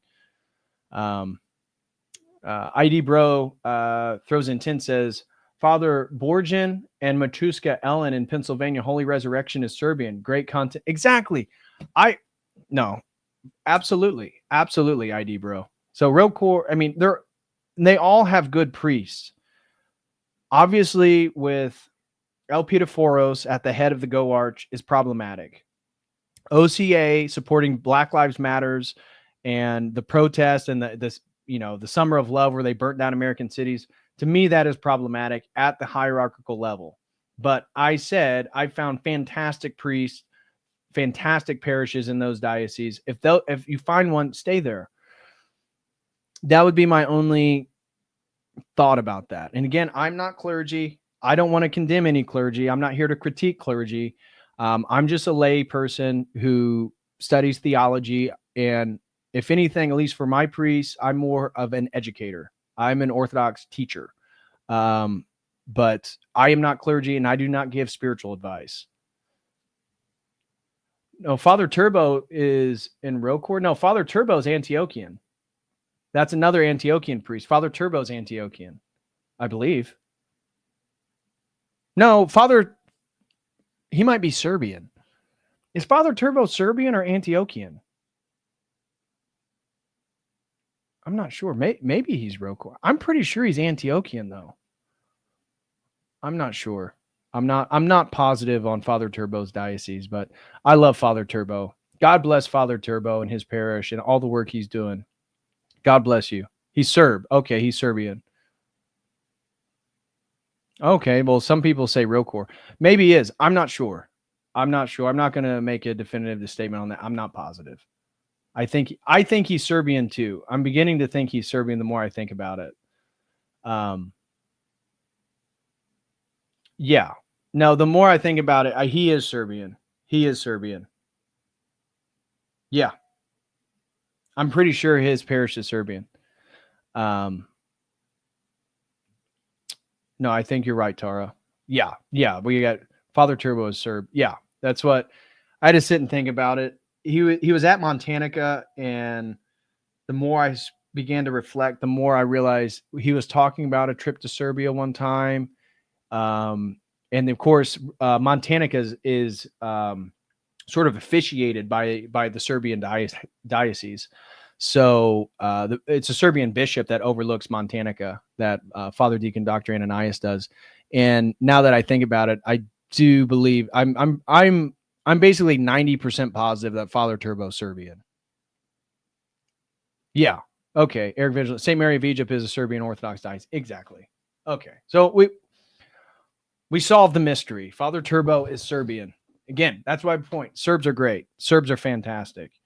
So anyways, guys, that's going to do it for me. It doesn't look like we have any more questions. And I am going to get out of here, and I will be back tomorrow with another sponsored stream, as long as I can finish the research on a bunch of weird New Age spirit channelers and how they believe that Jesus is an alien from different star galaxies that they've channeled.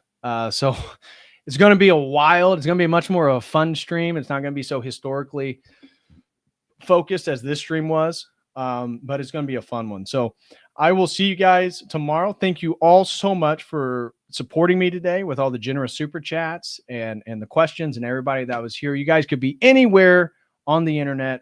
The fact that you choose to be here with me, I am greatly, greatly appreciative. So with that being said, I will see you guys. Oh yeah. And if anybody wants to join the Logos Academy, thank you, Crispy.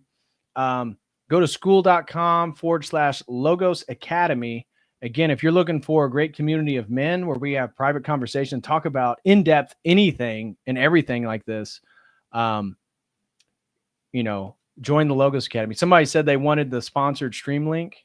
Here is the sponsored stream link if you'd like to sponsor a stream. So anyways, major thank you again to Tara and her son. God bless you, you good Roman soldier, you, and your animosity towards the Carthaginians. I resonate with that. Hannibal was a good general, though, right? Even though we're not fond of Carthage, Hannibal was a pretty good general. I mean, I do recommend, tell your son, with the perspective of the animosity of Carthaginians, go check out like History of Marte or Kings and Generals, and look at Hannibal's conquest through Rome. Pretty impressive.